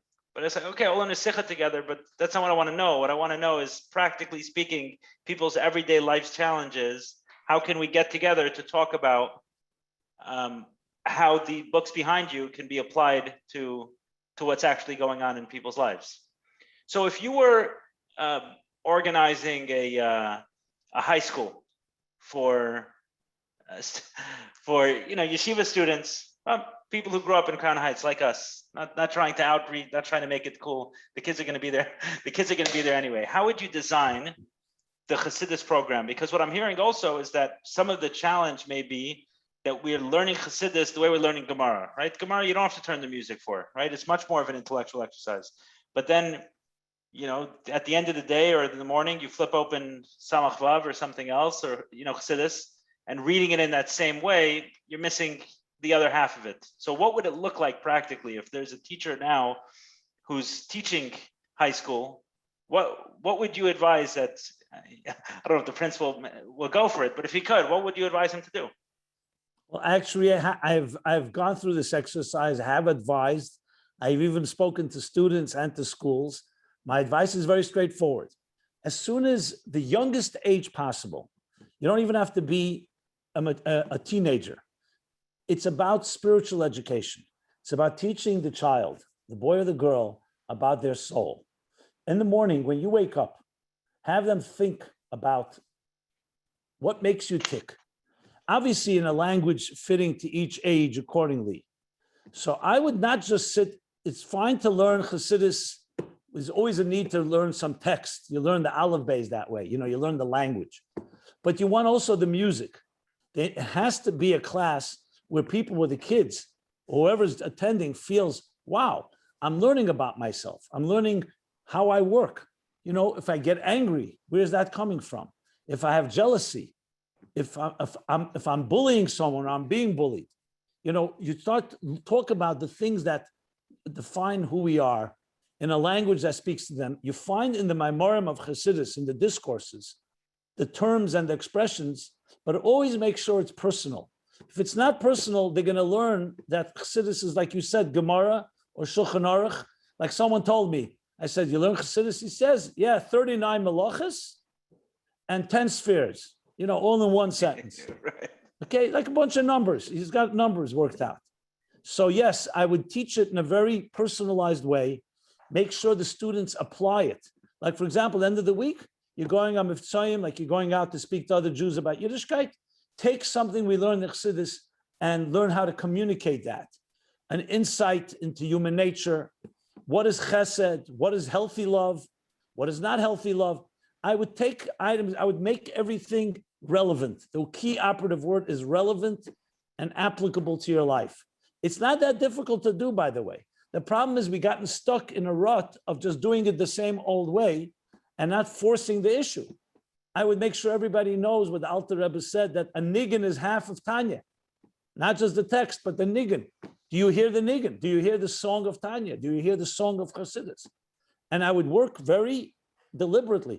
You'd need to train teachers to think this way and to teach this way, but students would love it. They would look forward to this. Imagine a class where you're learning about yourself, what makes you tick, how you work. Now, of course, kids are kids. They're not necessarily all going to be that psychological and philosophical all the time, but you need to find intriguing and creative ways to do it.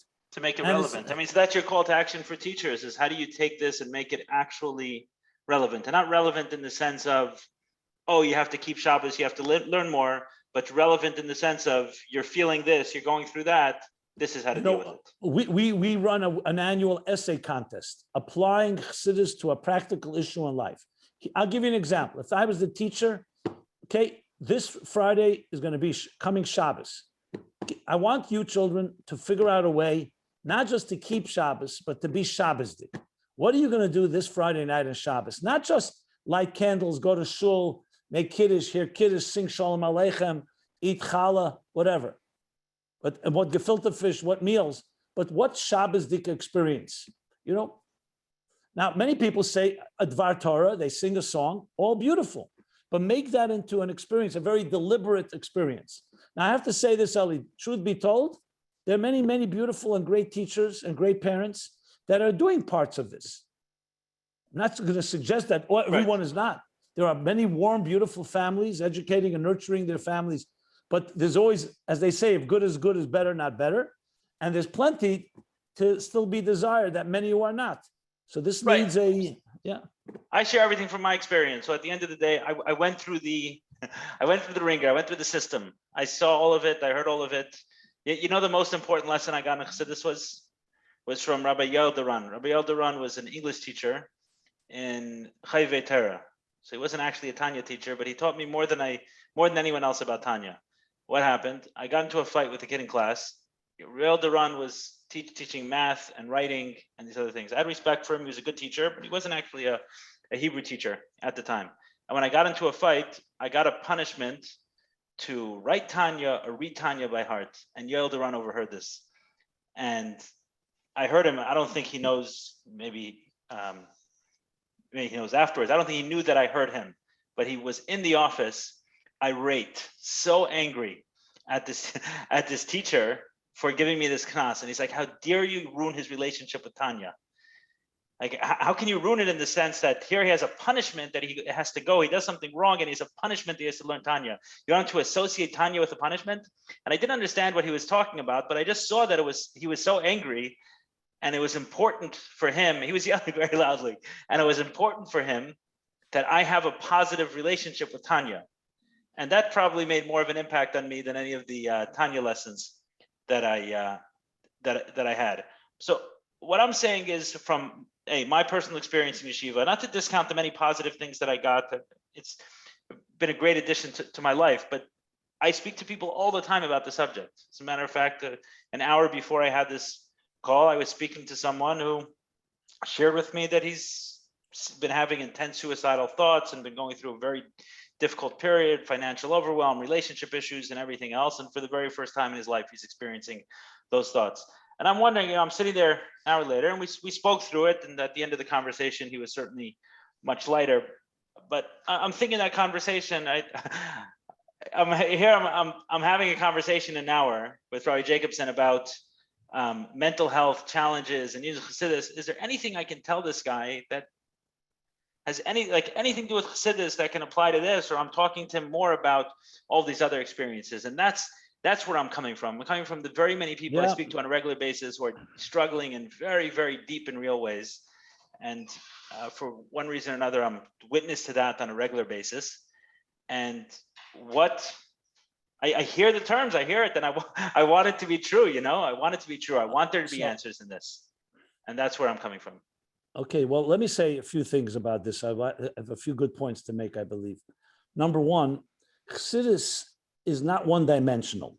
It's not just a thought or an idea in Chassidus. Chassidus, as I mentioned, is an experience. That's why we say there's Teres Chassidus, the teachings of Chassidus. There's Minhage Chassidus, the customs. There's Nigune Chassidim, the songs of Chassidus. There's the culture, there's the spirit. A real Chassidish environment, in the full sense of the word, is going to be a combination that stimulates all the senses, our minds, our hearts, our behavior, our superconscious, our super-conscious, our senses. It's a full-bodied, a full soulful experience. And I think when I speak to people, and I'm sharing the same with yourself, besides some ideas and thoughts, which are always valuable, we'll talk about that in a moment, it's also even the compassion you show, the care, the fact that you care has a deep impact. There's a Chassidish ruach, as they say, spirit, in a certain graciousness, a certain giving, a certain humility, a certain respect that you have a very special soul that you may not know of, but it's there. Don't ever give up on your soul. Now, I'm not suggesting, I unfortunately have dealt with real suicidal situations that all these words did not help. So I'm not being naive here and think you just say the right word and suddenly, but it's like the Rebbe would give the example of a helmet. When a soldier wears a helmet, it's not guaranteed, but it definitely minimizes the chance of being hurt. So it's all about maximizing and minimizing risk and maximizing resources, basically giving someone more artillery in their arsenal. And I find that if you can serve as like going into a mikveh, into warm water, it's an environment that just a breeding ground for many of people who are dealing with these type of challenges are living in a very hostile environment. They see people who are very parasitical, narcissists, and so on. Just giving them an environment that's beautiful, accepting, can have a deep impact. And again, I don't think there's one thing. There's no one magic pill. There's no one button. Chassidus is a full-bodied experience. When I remember as a young child reading the Zechrenes, the memoirs of the Friedrich Rebbe, and he describes the city of Lubavitch. And the way he describes it was so idyllic. Lubavitch, a city of love, a city that was completely saturated with love. Now, when I was young, I thought that's exactly what it was. You get older, you start wondering, was it perfect? Was it maybe there was something not? But still, The idea that you can have an environment, like I said, a newborn child in a healthy home is a beautiful environment. So I think it's all about that. That's one thing. I want to add one more thing, if I may. I mean, unless you want to. No, you give me a lot to think about. You changed my perspective in many ways. It's not like Chassidus. I've always heard of it as, when I heard it's like Chassidus, what is it? It's concepts in a book, but you're saying no, it's so much more. It's Exactly. When I remember, I was at Farbrengen with the Rebbe. So there are people who didn't get it, but Farbrengen with the Rebbe, if you ask 10 people, they would tell you 10 different answers, what inspired them. One person may just be sitting with Chassidim, united and singing. Another person said l'chaim. Another person, a thought that they heard. Another person felt the warmth of the Rebbe. I mean, a Farbrengen is a very multi-dimensional experience that touches all of us, should touch all of us. I want to add one more thing, Eli, especially, I don't know how much time we have, but I wanted to say this. Let's talk about mental health. Again, mental health, of course, is a sensitive topic. And I don't think just learning Chassidus can always solve all mental health issues. There are issues that are clinical and that are diagnosed, whether it's bipolar or schizophrenia or borderline or other forms of personality challenges, chemical imbalances. I think Chassidus can play a major role, but it's not alone. Sometimes you need those practitioners and professionals. Just want to qualify. But I do want to say something that I think psychology can learn a lot from Chassidus based on what I said earlier, that link between this conscious and the superconscious. You know, there's a line, they say there's a very thin line between madness and genius. So in a way, when a person is dealing with chemical imbalances, and you'll see some of them are geniuses, but the problem is that they don't have balance. They are not able to be organized. In a way, if you allowed the superconscious energy to just flow into your consciousness without filters or regulators, without a faucet, what would happen? It would drown you, it would overwhelm you. That's called madness. That's in some ways a chemical imbalance, that there's too much energy, too much superconscious entering the system. On the other hand, if you have very little, so then you have a more limited flow. That's why it's critical to understand mental challenges and mental health, mental disorders or other issues like that in this context, that it's not always about something's the matter with someone. It could very well be that their energy is so powerful their containers can't contain it. This is a concept in Chassidus. I have to find where I heard this. I think it was on a podcast, but it was someone talking about like a mode of healing. I forget exactly the mode of healing, but a mode of healing that can treat many issues. And someone asked, I think it was a person on the podcast said, well, how can one mode treat so many levels of healing? So he said, I'll explain to you why. He said, the way I look at it is that there's a spectrum of issues, and it's very similar to what you're saying. So I have to find it. I'll share it with you if I can see where I saw it, but I don't want to screw it up, but it's along these lines. It's a spectrum of issues. And they go from too much chaos to too much discipline, right? Like something along those. So for example, someone who's OCD is not much different than someone who's schizophrenic in the sense that they're out of center. So if I can bring someone back into center, yeah, one is chaotic and one is and one is like very harsh discipline, but it's bringing back into the center. So instead of looking at issues as depression, anxiety, and borderline, is so many different issues with so many different healing modalities, which traditionally the way therapy looks at it, he was saying, hey, there could be one mode of healing that's all about bringing someone back to the center, because going too far to discipline creates one set of issues, going too far to chaos creates a different set of issues. And if I have something that can help someone center it, similar to what you're saying. Yeah, I'll use Chassidic terminology. Toyu and tikkun is the energies are too powerful for the containers, so they can even shatter. That's like a breakdown. And you have also the concept of rotze and shuv. Rotze being tension and shuv being resolution. That the perfect balance, like a cardiogram, is that you need to have a certain measure of restlessness. That's what a pulse is about. A flat line is not very good. And at the same time, you can't have too much restlessness, that anxiety can turn into anxiety and worse. And at the same time, you need resolution. You need a constant measure of a little angst to keep you going and then resolving it. It's a constant dance that's not too blissful, animal bliss, not one extreme, or complete anxiety. You need the balance of like a flickering flame. It reaches upward, but then it's drawn back to the wick. Okay, A type of balance. And when that balance is out of whack, one way or the other is going to create some type of imbalance. Now, some of us, it results from chemical imbalances. Sometimes it can be from trauma that we discussed. The trauma that causes a disruption in the system. We clearly have an expert on here because someone is a message. Another way of framing this is disconnection from reality. So either non-reality, psychosis or taihu, or ultra-reality, OCD or tikkun. Right, so for those. It would actually be interesting, and I don't know, maybe this person is open to it because she seems to have her pulse on these issues. And it would be interesting to have a conversation. I'd love to facilitate that one kind of in furtherance of this conversation and connecting it to psychology. So you speaking from your expertise and the psychologist talking from theirs and me just kind of listening in and hearing how those dovetail. So I think it would be awesome. You gave me a lot to think about. This conversation didn't go where I expected it to go to. Meaning it went exactly where I expected it, but not in the way that I expected it to get there.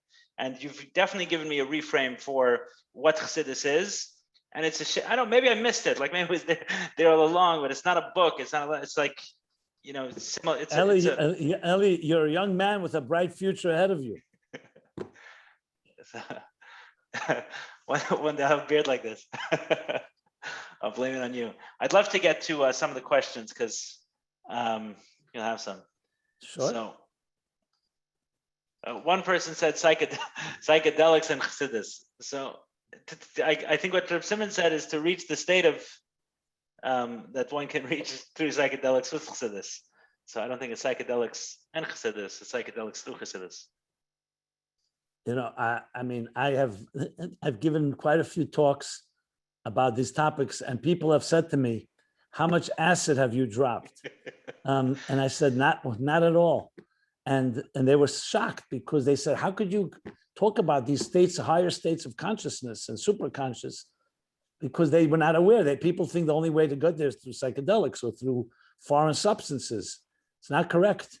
There are many ways to go there, and it's actually a validation of the truths of these ideas in Chassidus, because other people through other methods have come to similar states. But you know, Chassidus has it without any side effects. How do you like that? Right. No bad decision making. What? Maybe this is a personal question, so you don't have to answer it. No, it definitely is. But if one was to observe you learning Chassidus, what would that look like practically? I never observed myself. It's hard for me to say. Let me ask a question differently. If I was observing you learning Gemara, reading a book, or it's purely intellectual, versus observing you reading a Maimar Chassidus, would I be able to notice the difference without seeing the book in front of you? It's an interesting question. I'll tell you something. Nowadays, when I learn Gemara, I learn it through the lens of Chassidus. Oh, okay. So Gemara. So you went the reverse. Yeah. I'll tell you how it would look. I give a class every morning in Ayin Beis. It's a very deep Chassidic discourse. I think what you would see is a lot of passion. I'm very passionate about it. I love it. It's like a labor of love in the sense where like every word, dissecting it and trying to understand the nuance, it just resonates with me. So I think what you'd see is like similar to maybe a violinist who's really immersed in playing violin and they're really into it. That would be a comparison. Like really where you become one with what you're doing. It's not just you're reading a book or you're doing it. You become absorbed by it in the point where there's almost no difference between you and the teachings. And that's what it is. It's like love. It's like making love in a way. I hear it. Cool. Good. I thought I knew you, but this was neat. But, we'll get through some of these questions. I don't have an answer to this, but they're asking, maybe you do. Are the traditional trauma modalities such as EMDR working on the level of the animal soul or on the level of the higher soul? Or is it somehow both? How do we know which is being touched? It's a very good question. Generally speaking, the higher soul, the divine soul, is more immune to trauma than the animal soul is. So in a way, what happens when trauma happens is that the divine higher soul goes into hiding. It's like almost recedes into the background. And now the animal soul that has been traumatized takes over, and you're trying to survive. So you do anything it takes. Desperation, all kinds of methods that people use to try to survive. So generally the trauma for the animal soul, the divine soul, is more the pain of not being able to be active in your life. And the trauma for the animal soul is the actual trauma that you're experiencing and everything you're doing around it. Healing would mean bringing back to the fore your divine soul, that deeper consciousness, higher super consciousness, and bring it back into the consciousness of your animal soul. That would be the goal. But that can take work because you need to both have the cooperation of the animal soul, which is driven more by emotions and immediate needs and whatever will make me comfortable now, and joining, and you can't ignore that, at the same time integrating it with your more transcendent soul that's seeking purpose, meaning, higher reality, virtue, giving, and so on. And that's the balance. Very many people who are traumatized are like drowning victims, and they just grab everything around them. They'll even drag down a lifeguard, someone who's coming to save them. So you have to really know how to balance that temptation with being able to access that more transcendent, powerful resources of the divine soul that can really help you learn to swim again. Someone else has questions specifically directed at you. Rabbi Jacobson, is it about the modality, or is it about the therapeutic alliance? Do we need more sophisticated modalities, or do we need more skilled Avos Yisrael? Skilled Avos Yisrael, you said? Yeah, like what is it that's more needed? Is it a better modality, people who are better at a specific modality, or is it the It's a very Avos good Yisrael? question. I think it's both. There's no question that Avos Yisrael, which means love, care, humility. Unfortunately, many of our so-called mashpim or leaders are not, you don't trust them. They may know a lot, but they don't necessarily invoke trust, and you don't feel that sometimes it's ego or other things. So I think that goes a long way of having people who really, really care and put themselves aside for the good of another. But I cannot also dismiss the need for modalities, because even when you have that in place, and it's a tremendous point because you have love and nurturing, but then you also have to have a methodology. You have to have like suggestions. So I really think it's both. I don't know if I put the emphasis one on the other. Obviously, number one is the single most important thing, because without that, you can have all the modalities in the world. If you don't trust the person that's the practitioner or the therapist or the guide or the mashpia, it's not going to help you, those modalities, because there's no trusting environment. Right. You know, a couple of years ago, I was working on this project, Mic Drop, right, where people were sharing their stories and things like that, and it's sort of a fair amount of controversy in the community. And a lot of people had different opinions, but one of the ones that struck me is, I mean, I heard it, I understood where it was coming from, but I felt like it was lacking a lot, was how are these people doing these things when they're not therapists, right? They need therapists. And I understood where the question was coming from, but it was also profoundly foolish, because at the end of the day, you know, what a therapist is trained in a specific modality. A therapist is not trained on how to care for another person and how to demonstrate love, compassion, and understanding. So you can have a therapist who is trained in behavioral psychology and EMDR therapy and a different breathwork therapy, or some of the ones that take more schooling. But all humans have the capacity to be there for another person. And you know, when I saw that, when I saw people saying this, and it kind of caught on, this was like one criticism. They're not therapists. How can you have a room of people sharing their private experiences that some of that could be traumatic without a therapist? And what do you think happens in recovery rooms every single day? Across the world, people are getting together with no therapists, no skilled professionals, no guide, just a bunch of wounded healers, so to speak, many of them without even the title healer. But we're all healing each other just as people who understand. So I agree with you that it's definitely the first component. I have not been trained in anything, but the amount of people that I've spoken to over the years, like had today, who are struggling with very deep trauma, suicidal ideation, et cetera, et cetera, et cetera. And I think people we don't need to be trained to be able to sit there and listen to another human being. Obviously, there are things that are above our head and you recommend to someone else and an expert in that place. But I think that there's no question that ability to be able to sit and listen and hear and not get overwhelmed by another person's experiences and have compassion and love is not something that one needs healing for, and is something that all of us have access to. And I see it every day. I see it every day in the meetings. But the more I hear you talk, Rabbi Jacobson, about what Chassidus looks like, the closest similarity I've seen is not actually, say it again, it's not actually a modality. It's not. It's actually the 12 steps and what they've created there, which is a whole way of life. So you'll hear people talking about business decisions and they'll say things like, yeah, it was a lot of money, but I know what happens to, I know what happens to me when I'm not completely transparent or honest in a business dealing. I know what happens to my recovery and I know how it shakes. I feel I'm sensitive to it. So I walked away from the deal, or I told them X, Y, and Z, And I was talking to someone a few days ago who had an opportunity for, I don't know, someone was helping him out with something. And the guy asked him, like, what are the specific, like, can you give me a breakdown of the expenses? And he knew that if he gives breakdown and it didn't include any of his personal, it just included the organization, what he was for, it would have gone smooth. But the fact of the matter is that he needed to live too. And he wrestled with the decision and he said, listen, it was a large sum of money in the hundreds of thousands of dollars. But he said that if I didn't tell him the truth, that a good percentage of the money was to cover my actual living expenses, that wasn't covered yet by the organization, then my recovery would have been shattered. It wouldn't have worked for me. And I wrestled with the decision a little bit, but then he shared with me in the context of the meeting that, hey, that's not, I can't be that and be here.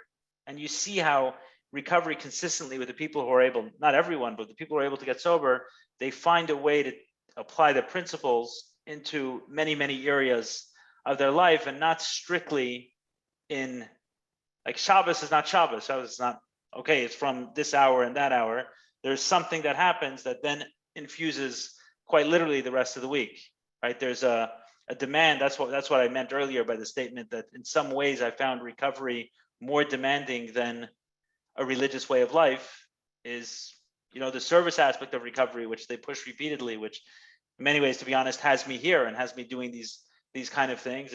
I know that's in a lot of ways, the foundation of my hope, of my sobriety. And when I do this, that works better and they align quite well.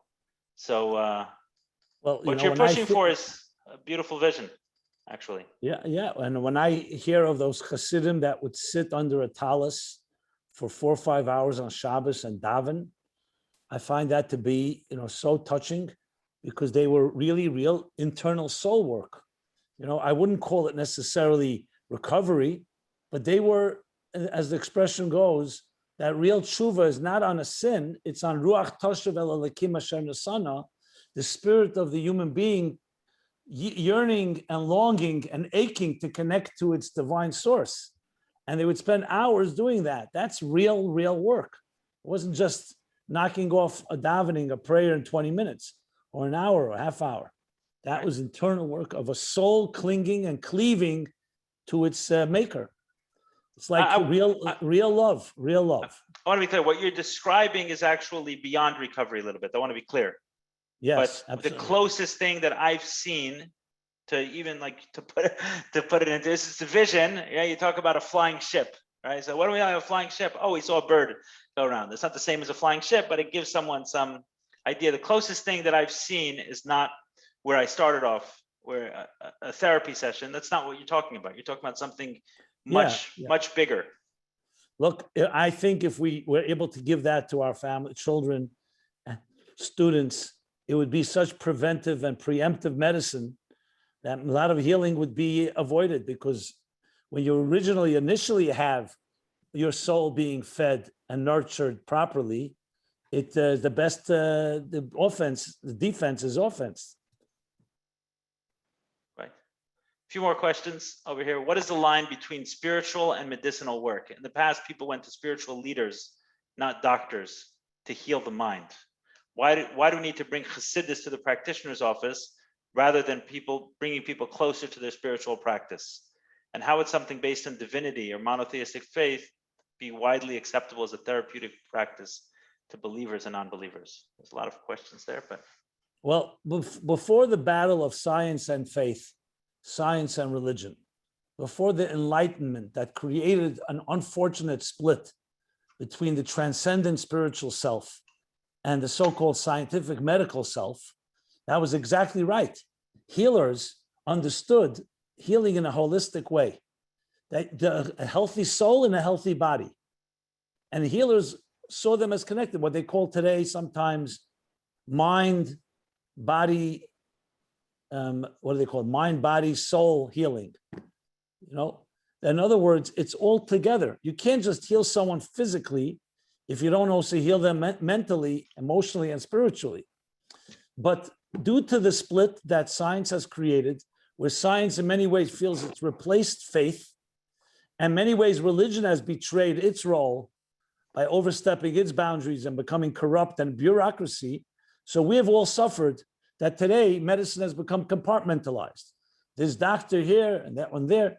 The truth is, what we are looking for, the future of medicine, is a fully holistic, integrated system that combines the best of physical and emotional and psychological and intellectual and spiritual healing. And they all come together because a human being needs that all. It's not just enough to perform heart surgery or to perform other forms of or medications that help somebody. You also have to deal with their mood.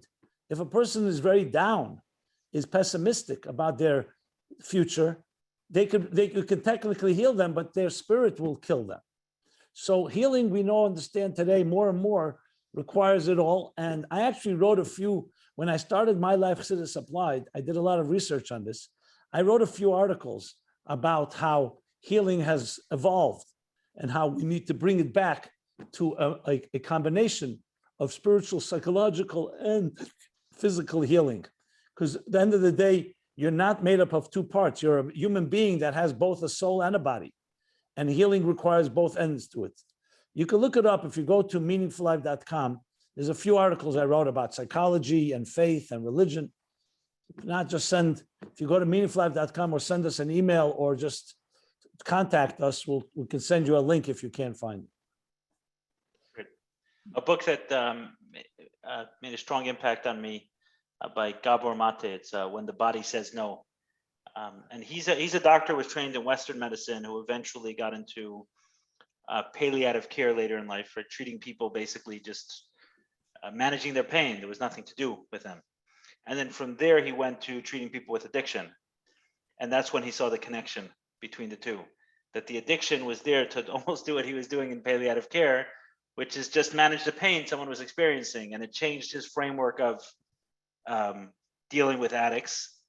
One of his questions, he said, I never asked one of my patients, his addict patients, why the addiction. I ask them why the pain, because I assume as soon as they walk into me struggling with an addiction, is that there's pain. And he said 100%. I mean, incredible statistics he talks about. And he has a beautiful book called In the Realm of Hungry Ghosts, where he talks about the people he worked with and their individual stories. He said 100% of the women who were very severe drug addicts, 100%, it's a staggering statistic, were sexually abused. And he said over 90% of the men were. He's talking about the very, very hardcore drug addicts, the people who, in order to wean them off heroin, they're putting them on methadone. You're not talking about, people homeless and stuff like that. That's who he was treating. And eventually he wrote a book on the connection between the body and mind. And he spends a lot of time on things like ALS and the emotional states that feed into that, and breast cancer. It's really, really fascinating. It's an uncomfortable book in a lot of ways because it almost puts responsibility on the person experiencing some of these things. It's like, hey, there's some emotional stuff, but it's empowering in the sense that if there's some truth to some of this, that healing the mind can heal the body too, in some cases. But I think the Friedrich Rebbe says that, right? A big a small hole in the body is a big hole in the spirit or something. Yeah. So there's definitely a connection. And I when can they- tell and- you for myself that I had, I was incredibly sensitive to like different foods and cheeses and stuff like that, and stomach pain all the time early on in my healing process, and I don't have that anymore. It's something that if I need to go to a doctor There's for for it. sure the body something soul living in me. connection, the body soul connection. We have only know the tip of the iceberg. We know very little about. Is a very deep connection. Listen, Sarna has the whole thing about back pain all being connected to anxiety. You know, the body and the soul work together. When the soul is lacking something, it can have very deep impact on a body. Now, obviously, there are bodily things you can do, but you really need to work both of them together. It was always known as such. Would anybody, like, you know, for example, if something's not working well, you need to treat both the body, the parts, and also the spirit of it. That's how it is. Right. And it's not to discount right. That's often the way people hear it. And you qualified it earlier. It's not to discount the need to go to someone to stitch the arm or to heal the actual underlying issue, but you do both. Right. Yeah. How about shamanic journeying as a healing modality? We need to develop a type of Jewish shamanic healing, drumming or song to a soul and call on Jewish ancestors in the spiritual realm to assist in healing. Okay, shamanic behavior in general is not exactly a Jewish thing. So I wouldn't use that word. But if you're talking about like primal elements, like, for example, like you said, drumming or other things that are like the primal voices within us, there are Jewish methods to do that as well.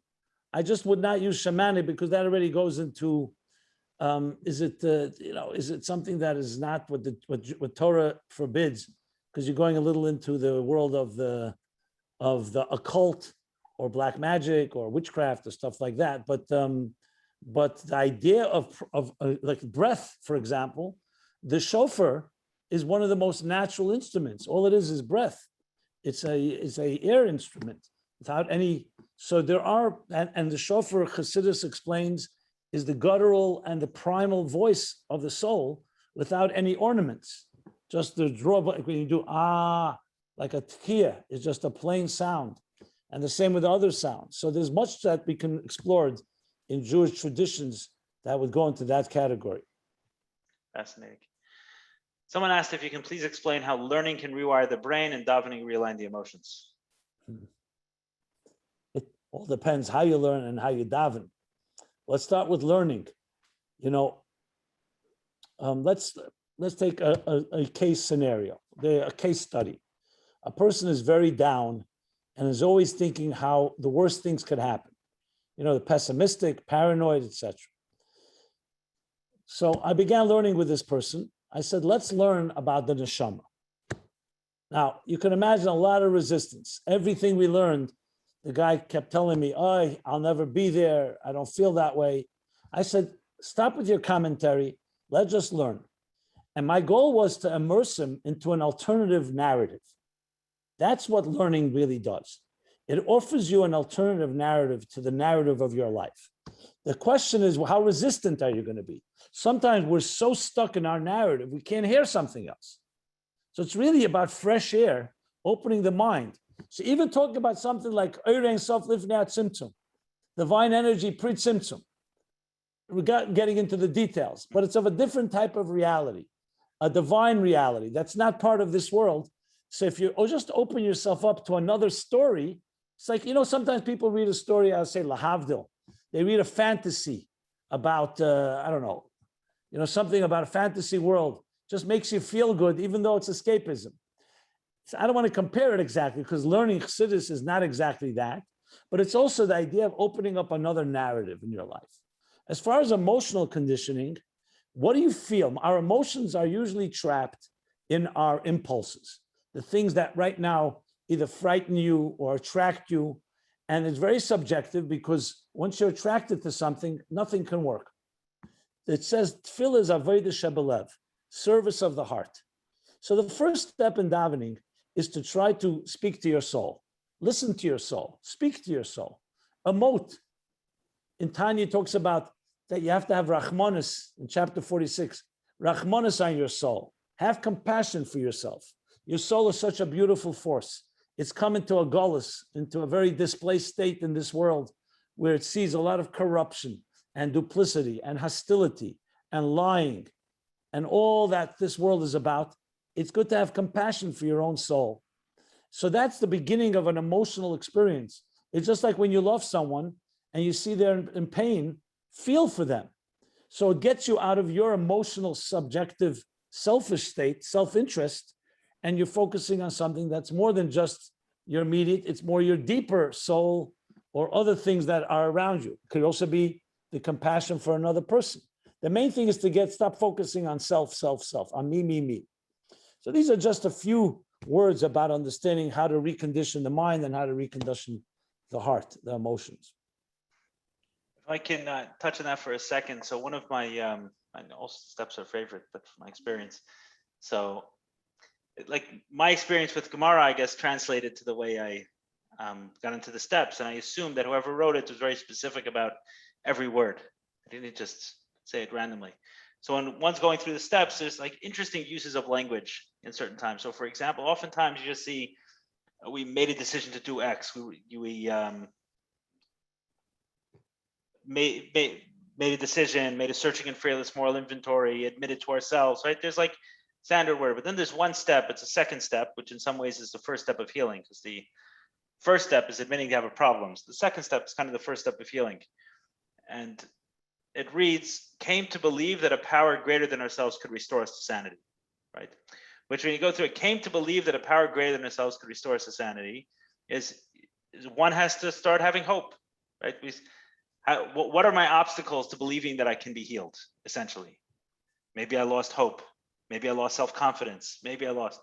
But it doesn't say we believed. We believed we could be restored to sanity. It doesn't say that word. It says came to believe. What is came to believe? That expression to me, I've heard some people say, is you want to come to believe. How do you, first you came to a meeting, then you came to your senses, and then you came to believe, right? You came to believe in yourself. I've heard that explanation as well. But this one is, it came to believe is very specific language that it's experiential. It's, I came to appreciate the taste of beer. What does that mean? I didn't read it in a book. I didn't have it one time. I slowly over time developed, and I came to find that. And when I'm sponsoring people, when I'm working with them, I'll often say, find those little things, like little tiny things that maybe it's a phone call you got from someone when you least expected it. Maybe it's the way you bumped into this room. Maybe it's something you heard in a meeting that was the perfect thing you needed to. Who knows what it is, right? But these little slight things that make you ask the question of what if? What if maybe there's some sort of guide? What if maybe I'm not as bad as I thought I was? What if maybe there's some hope for me?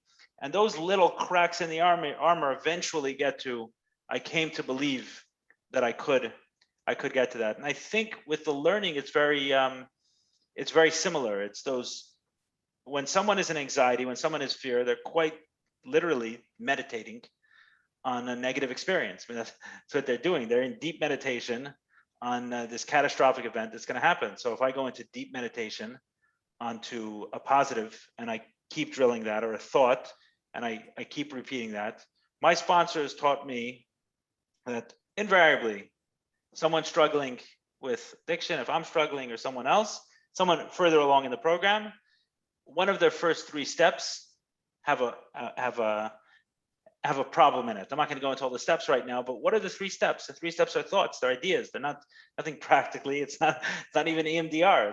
It's just a thought. But one of those beliefs are starting to crack. In a nutshell, one is the belief of admitting a problem. The second is I have hope. And the 3 is a firm decision to change it. Those are the 3 steps. So if someone has a problem, he's taught me to always listen to where is that crack. And what does that mean? That the learning, either it never permeated fully, or the learning permeated, but now it's starting to evaporate a little bit. That needs to be kind of relearned. But I've seen it practically, and I guess it's unfortunate that I always need to use recovery or therapy in order to apply a Chassidic concept, but that's my life experience. That's the way I've arrived at it. It's perfectly good. It's perfectly fine, because in a way it's revealing the divine of Chassidus in other areas of life and seeing it through different lenses, which is great. This is how we learn. It would be to me, it's just like if a scientist or or an astronomer or a mathematician, or for that matter, anyone in their profession finds the godliness in their profession. That's like b'chol drachecha de'eyu, in all your ways, you know God. Beautiful. You find God through the methods that you've experienced. You're finding God everywhere. Right. Beautiful. We'll take a couple more questions. A close relative has gone through sexual abuse. No amount of therapy and no amount of Yom Kippurs or learning my Marim have healed her. She still suffers PTSD. Is there anything practical Rabbi Simon can offer? Well, though I've been advocating and saying that Chassidus has answers, I did not negate the need to use every possible method out there, every professional. I don't know the person's situation. My questions that I have is this relative of yours, is she seeing a professional? Is she, does she have someone she trusts? Is she working? It doesn't have to be someone that actually knows Chassidus even on a basic level. I would say if there is someone that's dealing with her and helping her to some extent, then you can perhaps suggest some things from Chassidus that can help. But the first thing is she under the right care? If she's not, you have to find her a professional that is experienced with dealing with PTSD and dealing with trauma, sexual trauma. I don't know the age of this person. I don't know what the family unit is like. There's a lot to ask before me giving any advice. Like anything, if you come to a doctor, the doctor wants to see the patient and wants to know everything about the patient. So it's very hard for me to answer this without knowing all these details. If you feel that you want my opinion and want to call me and fill me in, by all means. And the question is also, what is your role? Do you just care and you're in pain? Are you helping? Are you someone that can help? Does she listen to you? So there's so much I have more questions than answers, to be honest. The first thing in all these situations, you need a diagnosis, which means you need a clear picture of what's going on. Then you can suggest interventions. I'm not going to suggest intervention out of the blue without understanding all of that. And that being said, by all means, anything healthy you can introduce into her life, whether it's loving friends, whether it's involvement in good projects that gives her a form of satisfaction and contentment, whether she's in a healthy environment. Is she out of the line of fire? Is she hopefully not in a place where she still could be abused or hurt? All this is all part of what needs to be done. But a full, more detailed suggestions for intervention, I would need to hear a lot more details.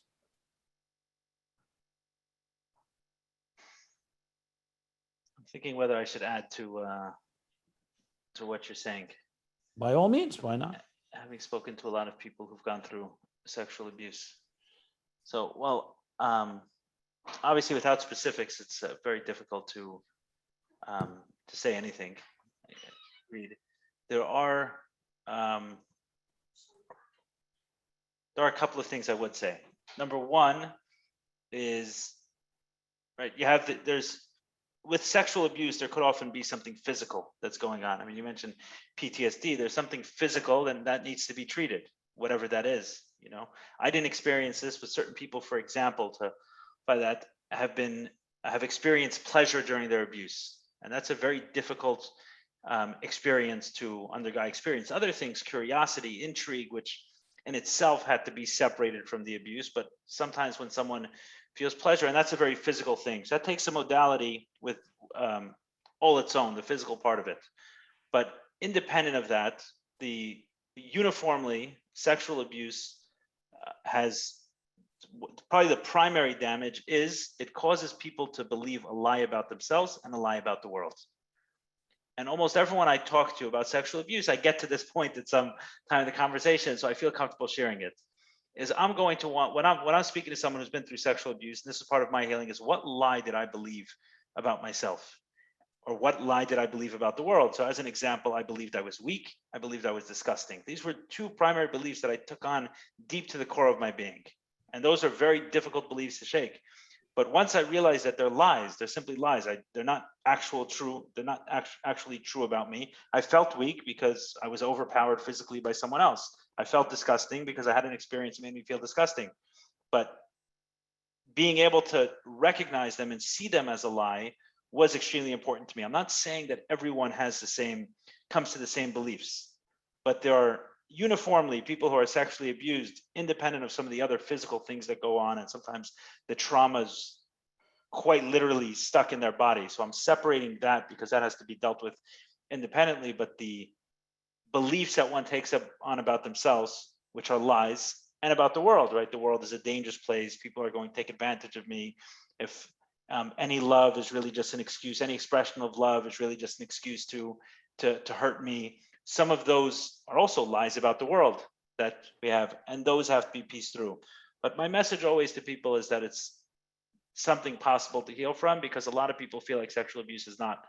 And I feel like I've healed from my sexual abuse, and I know many people who feel the same way. Not that it's easy, it's deep, intense work, but I've got to the point where I would say very comfortably that were I given the choice to be sexually abused and not to be sexually abused, I would choose to be sexually abused. And what I mean by that is I believe there's a director and a conductor to the world, and he chooses certain people to go through certain experiences, to be the people they need to be, do the things they need to do. And I believe that that's a place. I've seen many other people get to that place where they're able to see the way the abuse impacted them, put enough of those matters to bed, not put 100% of them. It's not the same person afterwards, but it becoming overall an asset and not a liability. And that's the message that I want to share is one, I mean, it's been a theme kind of throughout this, is one of deep hope for this person and for whoever else has gone through this, that it's 100% possible to heal with deep work and shattering some of the lies we believe about ourselves and the world. Let me see if there's any other questions that I think we should touch on.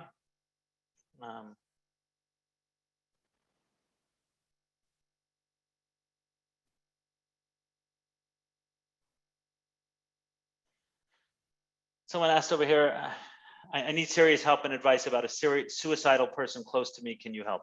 Joseph Katz. No, sorry. Probably shouldn't have mentioned name. I need serious help and advice about a suicidal person close to me. Can you help? For that, you need to call someone. If you want to call me, feel free. You can call Ellie. Anyone you feel you trust. I don't think we can just give advice just like that here. You agree, Ellie? I mean, that needs a personal call to understand what the situation. You know, when you're dealing with something like that, it's, you know, so it oftentimes can be so time sensitive that it's important to get ahead of it immediately and get someone who's right. Don't remain passive. Immediately contact someone that can be helpful. That's a professional or an expert. And there are people out there. There are also good helplines that you can call anonymously, confidentially. Do you know any suicide hotlines that people can call, Ellie? There is a woman, Leigh Hershkovich Lafa. I think I'm pronouncing the name wrong. I've been to one of her workshops. I believe it's called Safe Talk Certified. I remember I actually gave a few numbers out. I just don't remember them right now offhand. Certain websites that are very good hotlines, and or call someone you know and trust. Yeah. But by all means, if you're on this webinar, then you have a way of contacting me. You can reach out to me, and I can put you in touch with this person who. This is what she does. She teaches workshops on how to deal with people in immediate distress. This is exactly what her. I've been to one of her workshops, and I understand that she's very good at what she does. And this is the conversation she's steeped in. So I definitely would want to pass it on to a professional. Okay. Someone wants to know if your brother's with Rabbi Y.Y. Jacobson. That's my brother, yes. Someone asked a question where I'm in AA for 34 years. I suffered terribly from abandonment. It started from my parents, and now it is from my both children. I feel I am defective forever, and yes, I am in therapy and spiritually religious. Okay, so is the therapy working? Great. Then I hope it's working. But obviously not if they suffer terribly from abandonment and feeling defective forever. I mean, this is an example of what I meant by lies we believe about ourselves. And it's not just recognizing it's a lie and then it goes away like that, because they become... Well, my experience tells me that these type of questions that are being asked now, have to be addressed one-on-one in a personal way. I mean, just to share platitudes or general statements, you need to speak to someone. 100%. And if the therapist isn't working, then find someone else. If you feel you want to reach out to me, feel free to do that. The key is that you have to speak to someone. It's hard to give advice that's going to be very inadequate, anything that we'll say here. You know, could say a few points, but you're dealing with deep issues, deep-rooted issues that need to be addressed in a serious way, you know, and need to know all the factors involved. If you have family that are support, you have a spouse that is a support to you, these things are critical. Right over here, I mean, like I'm reading this and I'm like someone who's been in AA for 34 years and still struggling with this. You know, I think it's one of what it speaks to for me is the shortcomings of any one modality. There's no one solution. You know, the 12 steps is amazing and we spoke highly of it, but it doesn't deal with trauma. It doesn't address it. It doesn't right. pretend to, and it needs to be supplemented with a lot of other things. I guess for all of this, you know, for those, obviously, if someone's on this webinar, they can reach me or reach Rabbi Jacobson, and some of these conversations, obviously, if we had in person. But I do also like to say they came out in public, and there could be a message for someone who's not asking the question that they can hear. And who said it? That like sharing a struggle with someone, right? Like it reduces the weight significantly. I think it was in Hayam Yom or something I saw. I don't remember exactly. But, it's based on a verse. It says, "Im yideg leva adam yasichena." If a person is concerned or anxious about something, and their heart is anxious, they should share it with someone else, or they should distract themselves from it. There's two interpretations. I like to say the three most difficult words in the English language are "I need help." Okay. It's was the hardest question for me to ask, and it's often the hardest. But there are many people who are willing to, and oftentimes we feel that's so defective that someone's not going to care for us when we reach out for help. So that's something that no one can do for the person other than the person themselves, is to reach out and ask for help. After many of these webinars, I get people message me anonymously. So I several weeks, I'll say sorry. So I had this kind of conversation maybe 8 or 10 months ago, and shortly after that, I got an email from someone with, I can tell that it was an email made specifically for emailing me. He didn't want to give me his name, and went back and forth. Even had a couple of conversations, and about 3 weeks ago, he emailed me from his real email address. Like he continued the conversation from his real email address, and to me, it was a sign of major healing and major shift. Like here, someone stepping into the light and saying, "I need help and I have this problem." But it often doesn't start there, and it often takes an anonymous question or anonymous conversation and over a different name. And whatever someone needs to do for themselves, that's something no one else can do, is to ask for help themselves. Rabbi Jacobson, I want to thank you for this conversation. I very much enjoyed it. It gave me a lot to think about. Like I said again, hearing the word Chassidus, I'll never hear the word the same way. I always heard it as a concept, right? A book. Chassidus is a book, and you reframed it as an experience. We're talking about a multi-dimensional experience that one can step into. There's many different aspects. The analogy you gave of being in a Farbrengen, and one is hearing a concept, and one is feeling the camaraderie, and another is feeling feeling the Smirnoff. But people are connecting on a bunch of different levels. I think is an appropriate example of what we're talking about for this, and permeating many other aspects of that. So it gave me a window more into your world, your work. I understand better why you do what you do, how it all kind of dovetails, and I appreciated this conversation. I'm sure many others did as well, and I thank people for joining. I know it's been a couple of hours, also for participating. a tremendous amount of questions and personal questions. So I hope that we're able to do justice to this important topic in only 2.5 hours. Thank you all. Thank you again, Rabbi Jacobson. Please everyone have a beautiful night. And thank you, Ellie. It was great being here with you. It was great being here with you, Ellie. And the goal, of course, is to ignite the soul and spirit within each of us and how we can each help each other and never give up. There's always more than you can imagine. We are filled with so much potential that we are not even aware of. That would be my bottom line message to all of you. And thank you again, Ellie, for having me. We'll do more of this.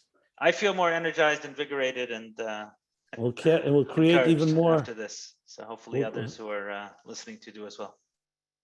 Yeah, we'll do more. I already want to do that one, the one with hearing you speak alongside. Yeah, I'm coming from my experience. In years, I'm steeped in this conversation and I'm passionate about it. And I've read many books, but someone this is what they do as a profession, there was someone who was chiming in multiple times with important insights. And maybe they would be an ideal candidate for a joint conversation.